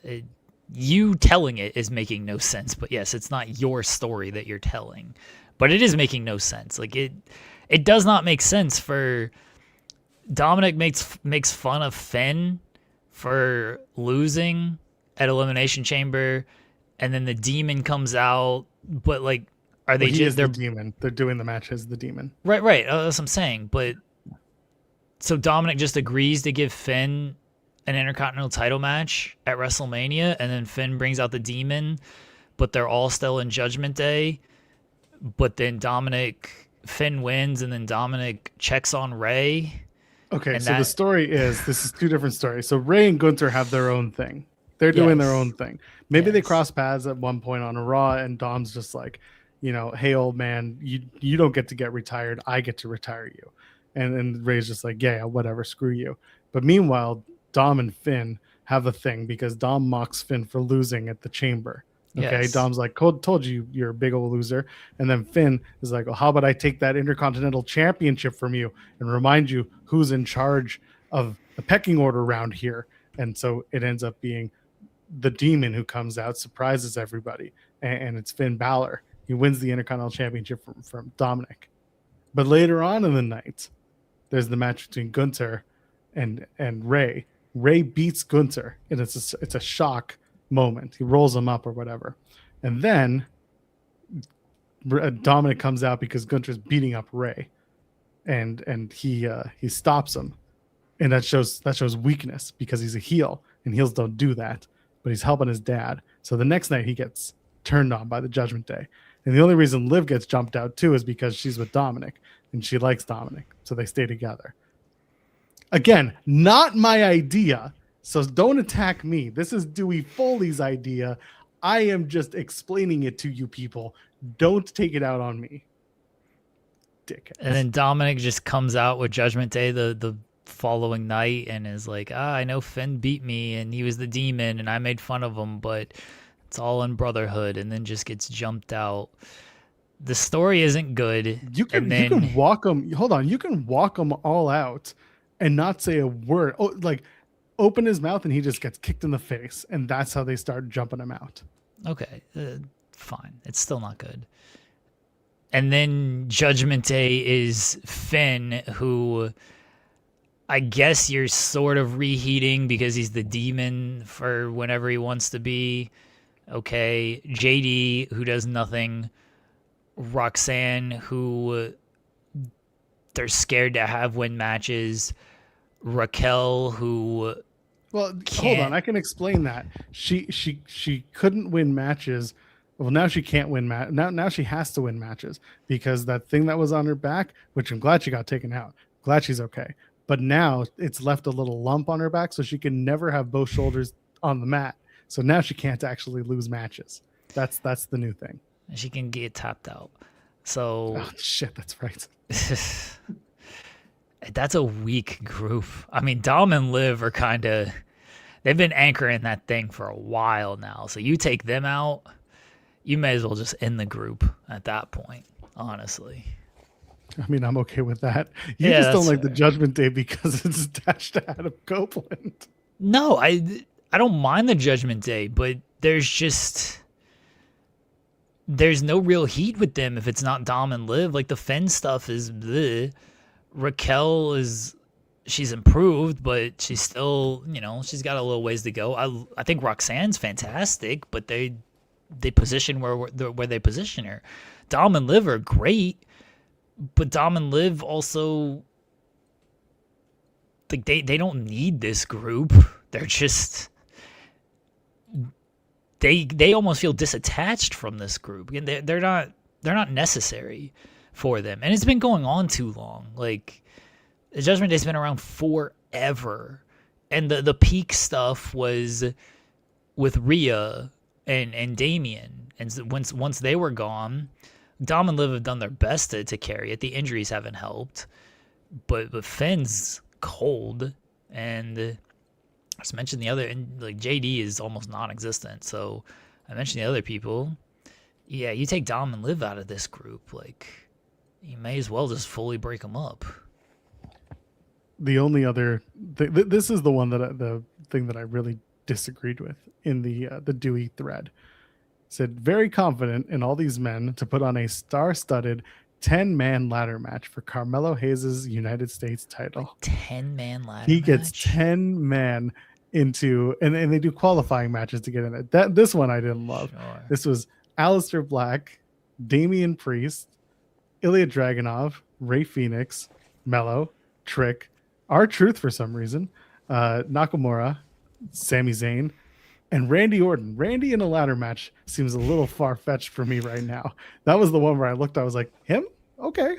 Yeah, that one I was just like, now you're just throwing people on the card. Yeah, that's definitely a full-on. That's a SmackDown main event is what that is. Well, it's a ladder match, so it's not a SmackDown main event, but... That one I didn't love. That one I did not love. There was some interesting stuff. Again, good or bad is subjective.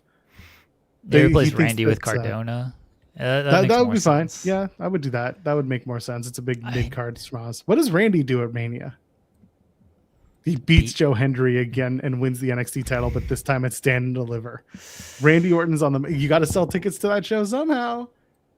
You put Randy Orton in the main event at Stand and Deliver to beat up Joe Hendry and be the NXT title champion. It should just beat Cody in like 2 seconds. Yeah, you know what I mean. That's what I would do with Randy.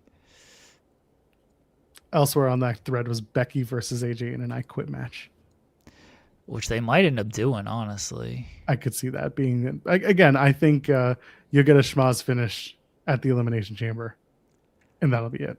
Yeah. Like they'll do the match at Mania, but like they'll do a schmoz finish. I don't think they'll do it any clean finish at all for that one. Be very surprised.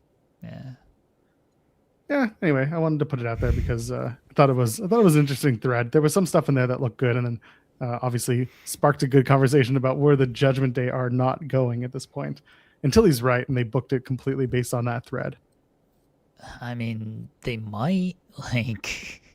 Then it turns into I'm never doing this again on the internet.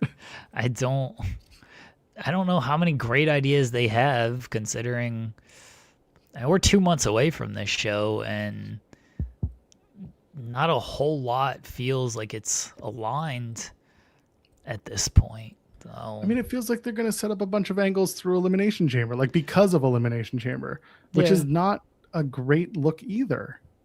It's not uncommon either. I mean, no, but the bulk of your card shouldn't be built on the Elimination Chamber show. Yeah. The big angle last year took place at Elimination Chamber, so I'm with you. There was a couple big angles at Elimination Chamber last year. Jade as well. Jade's return at Elimination Chamber. That was, that set up a lot of stuff.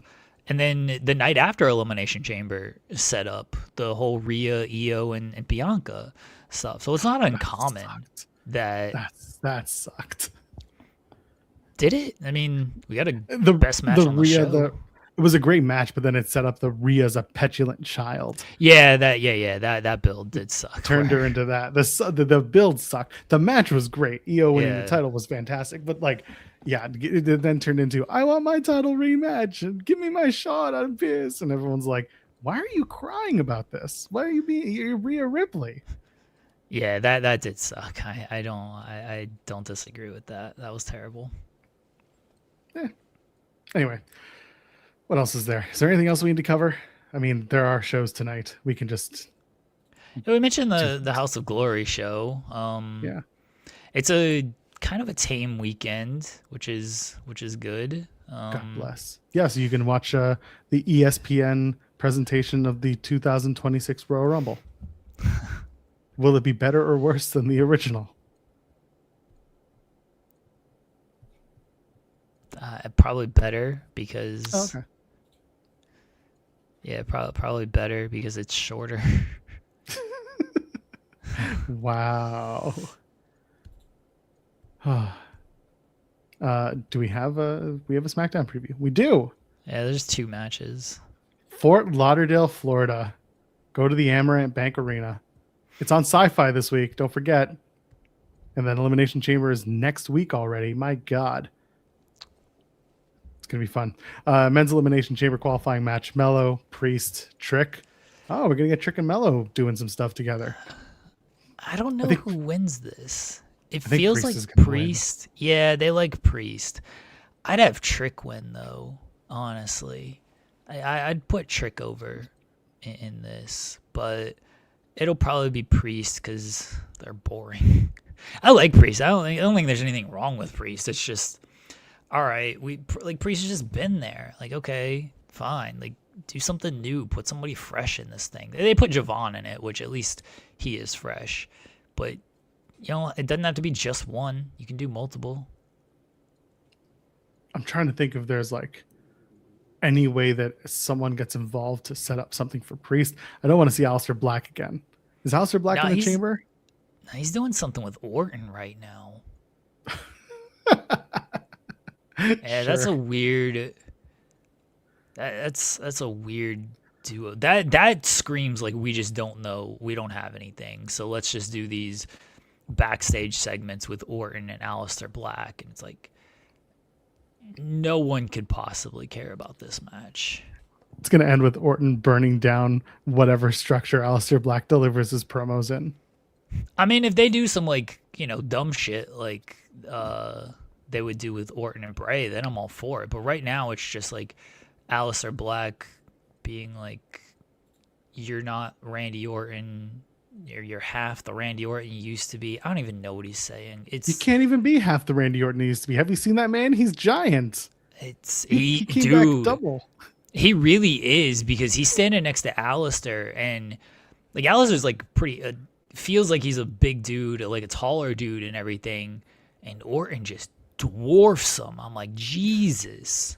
I'll never forget, like when he was prepping for a return, one of the quotes that Sean got was like, "It's like Randy Orton ate Randy Orton." Like it's exactly that. Randy's a beast, man. But that feud and like match, like I can't imagine caring about that. I just thought about it. If they get Bad Bunny, you think they can convince him to do one of those WWE club nights during Mania week? Oh, no. All right. Well, I'm glad we did that. Women's Elimination Chamber qualifier. Charlotte Flair, Nia Jax, Kiana James. Kiana James eats the pin too. Last time I did this, by the way, we were wrong. Kiana James won the match. Yeah, I was about to say, Kiana James, they seem to like her. So... Well, I heard that her stocks are up because she did a moonsault or something at one point, or did a knockdown, tackle, leap, drop, whatever, you know what I mean? Tackle, drop down, frog splash, get it together. I don't know, I'm done. I imagine Charlotte wins this match. She might pin. Nah, I don't think they're going to beat Nia because she's got the tag team title match coming up. So at least I think she does. You think they're going to run that back? It seemed like they were setting that up because it ended in a DQ on Monday, so I'm pretty sure they're gonna run that back. It did in a DQ on Monday, right? I'm not super crazy. You mean last week's tag title match? Yeah. Yeah, it ended in a non-finish. Yeah, so I think they're gonna run that back. So I don't think they're gonna beat Nia on this. I don't remember if it was Monday or Tuesday. It was it was Friday. Sorry, it was Friday. I think maybe Kiana James steals it. I think she steals the pin.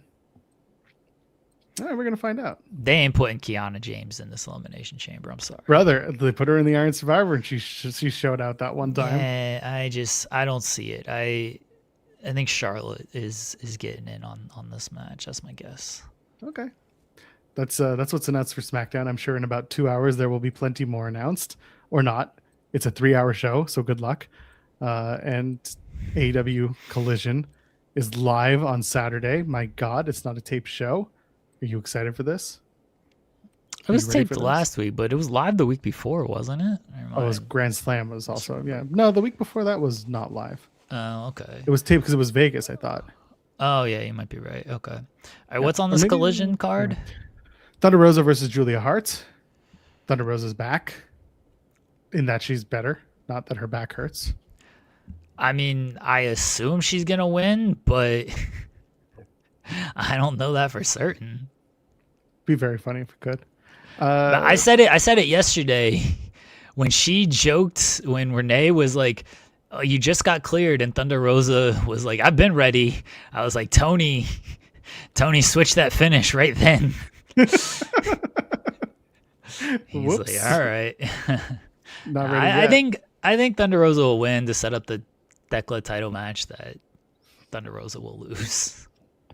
Where? At Revolution? No. They'll just do it on a random Dynamite. I don't know about that. I don't think they're doing a Thunder Rosa Thekla title match at Revolution. Oh, Canada has cut it to 1. Good. On a power play goal. I don't know if Reinhardt got the tip on it. Sorry. Go ahead.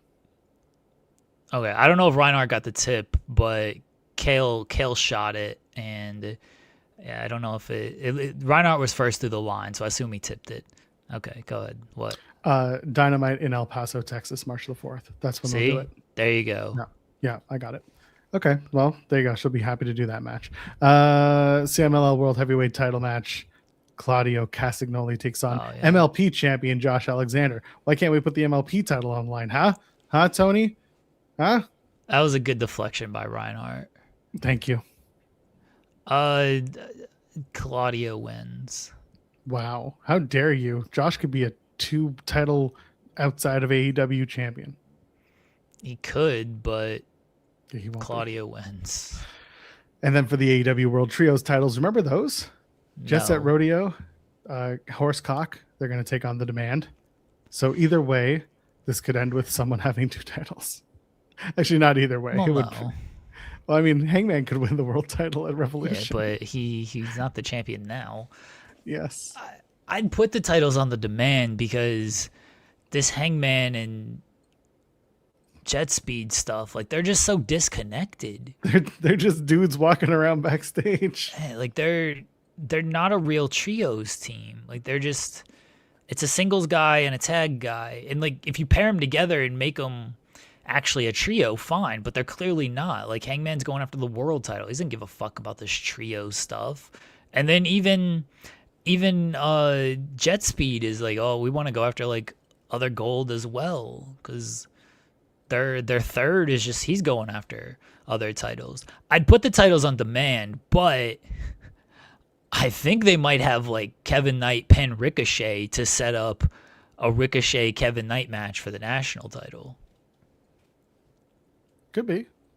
I'm just the trios thing happened because they were losing Hobbs and they needed something. Sure, but you didn't have to put it on to, like, these guys when you knew you were going to do Hangman and MJF at Revolution.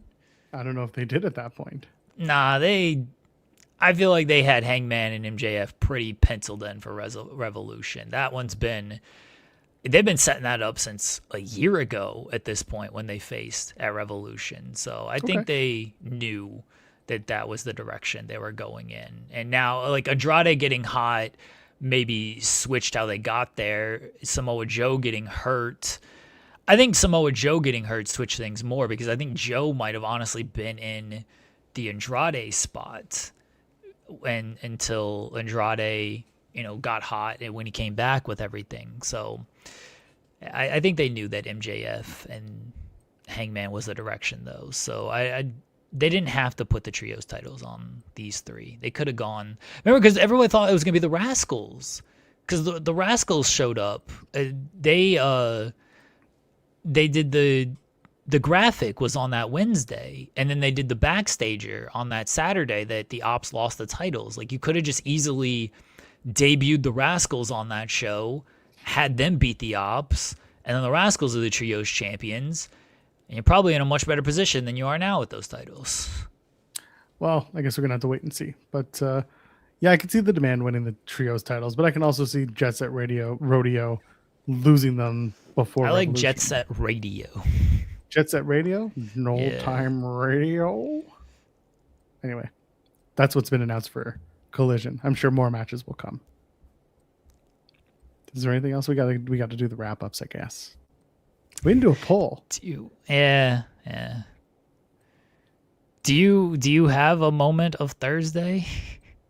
Yeah, honestly, that's. Oh yeah, you went show. to a show. Yeah, I went to a wrestling show. I just you guys haven't seen it yet. That's fine.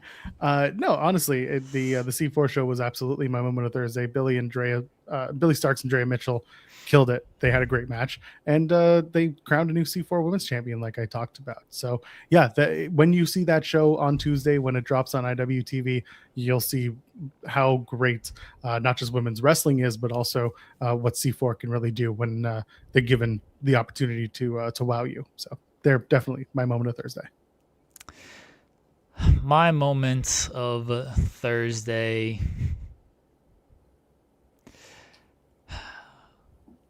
Give it to TNA.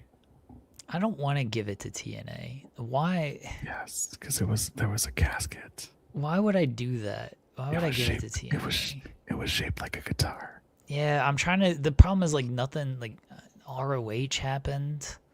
That's unfortunate as well. Say the line, Jeremy. Powerhouse Hobbs was on with Stephanie. You got emotional. Royce Keys. You got emotional. My moment of Thursday was Royce Keys recalling the Bike Man in his interview with Stephanie. He went to the Bike Man. Wow, anything to not give the stars of TNA wrestling their flowers. Yes, 100%. Jeremy hates Ali. I just confirmed. I did enjoy. So, like, Stephanie did ask, like, how old are you? And Royce was just, I'm a grown ass man. I was like, yeah, the answer is always old enough. Stephanie didn't ask it, by the way, in a way of like really trying to even like get an answer of not in that way. Like she didn't ask it in a way of like, I know this is a big topic, like how old are you type of thing. Like it wasn't like that. I assumed it was a would you understand this reference if I made it based on your age type of question. No. He was telling a story about like riding a horse. He was telling like a story. Yeah, he was like, if you listen to Stephanie's podcast, it's not a whole lot of wrestling. It's a whole lot of life. And for someone like me who's looking for news, like it's not like it's interesting. I enjoy like learning more about these people. I just don't get like, oh, that was close by Canada. I just don't get like a whole lot of news stories out of it. But he was just telling a story about his life, and she just like, I think she was just looking for like a frame of reference of how old he was, so she could better understand like the point in his life that he was at then and the point that he is in his life now. But yeah, she's just like, how old are you? And he's just like, I'm a grown ass man. I was like, that's funny. He's not going to give the answer. I respect it though. That's a good moment. All right, fine. It is Friday. Do you have what you need for a Friday? Yeah. Okay. So I think like, I'm gonna finish this, right? I got that much. Should I finish this, Chad? I don't see why you wouldn't. Like is this more than a shot? I guess we're about to find out in 3, 2. Mana, the final boss. And here we go. This is how good. The final. God damn, that's good shit. And here we go.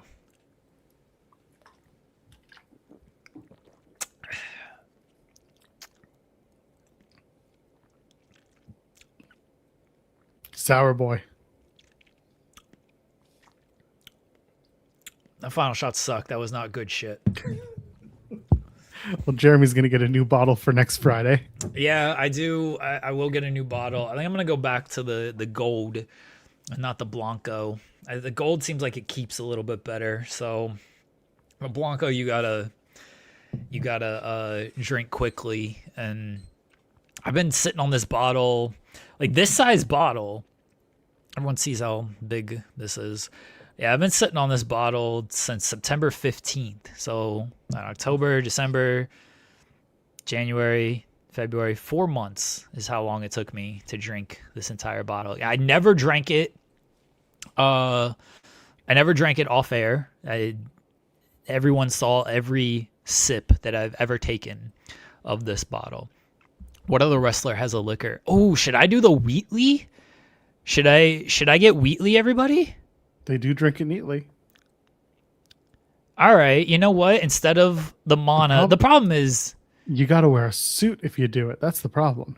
Well, there's that, and like the clip of The Rock is like famous at this point, you know? That is like, true. yeah, I can't set up Wheatley by doing Mana, you know? So, do we still do just the Rock clip, even though we're drinking Wheatley? Is that? I mean, we can assume that The Rock's going to come back and have a match with Cody Rhodes and take his soul, and it'll be all for Wheatley versus Mana. You got to mix the two. All right, Scott says I skipped November 5 months, so that's even more of how. They got a mid-November. What I got it in September. I got it on my birthday. September. Yeah, my first drink was on my birthday. Yeah, I don't want to play like a Cody clip of like Wheatley so good I drink it. It's a stupid jingle. every week that would kill me for 5 months. Yeah, I don't. Yeah, do the clip, sure, even if the drink isn't Mana. Okay, all right. I'll get the Wheatley because we'll try it out. We'll see how it goes. But we're still gonna use the Mana clip, even though it's iconic. It's Wheatley. Yeah, it is. It's we got inspirational. Now, Pedro, I'll go with the Wheatley. I'm willing to give the Cody. I'll play the Cody at the Fastlane press conference clip. Like which one? Yeet? Where he's just like yeet. Whenever he eats. Yeah, exactly. Nah, the Rock clip is like iconic at this point. It's kind of iconic. So. Just trying to influence you to drink more on air. No. I don't want to drink more on air. Like one shot is good. The only time like I really got out of hand was the Christmas show last year. It wasn't 2 years ago because I had this bottle this past year, but I had the gold 2 years ago, and I think I was drinking like every break with that. I'm definitely not doing the Raheem promo. That's stupid. Oh, the dog bark. Okay. Man, I like the Mana clip though. Again, it's like part of our show at this point. We'll use both. Nice. Then I gotta create the other one, which it won't take me long or anything. Well, but you just have to. You know what you do? You take the Mana one, and at the beginning when he says Mana, you replace your voice and you say Wheatley. I don't think The Rock's ever said like Wheatley, so. Oh, now we gotta comb through hours of footage just to find out. I'm not. I'm definitely. Yeah, the Mana. I'll drink the Wheatley. I'll see. Okay. I'll see how that goes. I owe it to. I owe it to the diversity of this program to branch out and drink other people's liquor, other wrestler liquor out here. Broken Skull beer. I don't like beer enough to do it, honestly. I'm surprised you aren't drinking the Bella wine. Well, you can't I can't take a shot of beer, you know? Like beer's not going to keep to where I just drink one where I can, take a shot every show. You know what I mean? Mm-hmm. I can't do that. Same with wine. I mean, I guess I could take a shot of wine, but that sounds terrible. That doesn't sound good at all. Yeah, just take like a sip of wine. I probably got to go to like the actual like Bella Garden to get Bella wine. I don't know if they sell that like nationally. Class trip. I'm not going way out there. Come on. Yeah. Yeah, I'm not chugging beer. I'm sorry. I don't drink beer. I'm trying to think the last time I had like a beer. Been a while. It was probably when I still lived in North Carolina. I don't think I've had a beer since I moved to Ohio because I don't drink a lot. Two, like I get a mixed drink or I drink a liquor. Like, yeah, I don't do beer, man, and it's just not for me. All right. Well, we'll see. We're gonna find out what Jeremy drinks next week. I'll get the weekly. I'll get Wheatley if they have it at the store I go to. which I assume then they you- will. But And then you get to start your new bit, Wheatley so good I drink it weekly. yeah, oh fuck.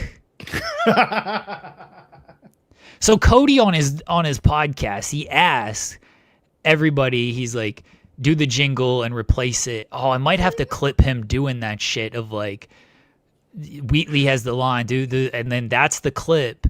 And then before I drink it, I'm like, Wheatley so good I drink it weekly. And then I do my sip. There it is. Yeah. We got it. Shit.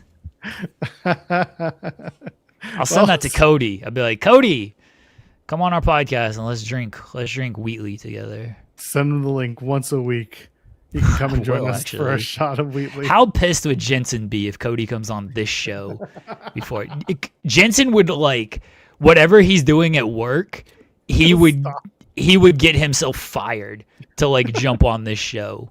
He could be in the middle of like the most important meeting of his life, and if he sees Cody is on this show, he would like, I gotta go, just hang up on everybody and show up here. It's bold of you to think that Jensen's watching this show. No, he's not. But like, You'd give him if he a- knew Cody was on this show, he would 100% show up. Oh, that's so funny. Yeah, we're not doing a Cody cameo, even if he had one. No. We're not doing that. Cody's actually like online enough to where if I clip the Wheatley jingle and then I do it and then I do the drink and I post that and tag him, like he might actually see that, honestly. All right. We'll have to check it out.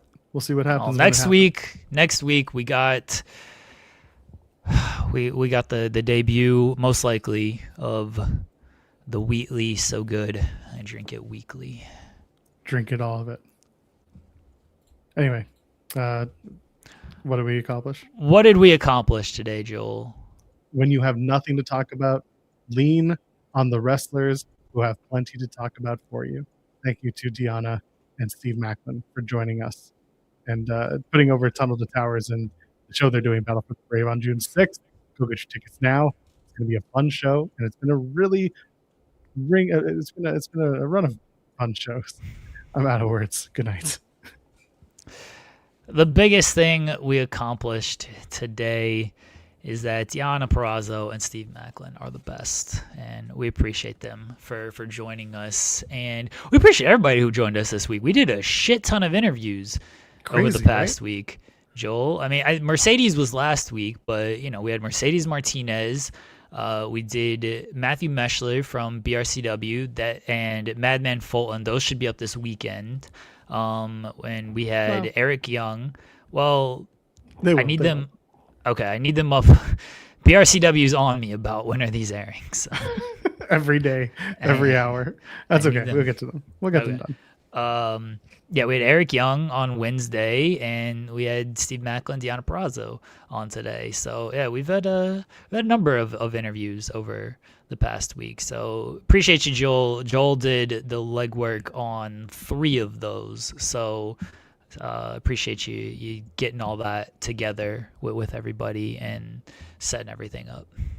Glad it all worked out. It's going to be a good weekend for everyone. Go enjoy whatever you're going to do. Hometown Man will not be on the show. I'm sorry. We just can't. I refuse. Can we buy like a hometown man mask and just like act like he's on the show? They do have They're those masks, 40. right? They're $40. We Yeah, went like through the this. hat mask, right? Yeah. Yeah. I'm not going to spend $40 on that. That sounds awful. Oh, okay. So no, not happening. Go enjoy your weekend. We got there was a super chat that I don't think I got. Oh well, it was. So what did we all Oh, accomplish today? The answer is whatever we just said. Yeah. Shout out to everyone who hung out with us for today. Monday we'll be back. We'll have much more to talk about. I will be well rested, hopefully, and back to normal and in my house doing what I do. So for Jeremy Lambert, you know who he is because I just said his name. You know who I am because I'm exhausted. Leave a thumbs up on the way out. Ladies, gentlemen, friends beyond the binary. Enjoy your weekend. We'll see you in the next one. Cheers.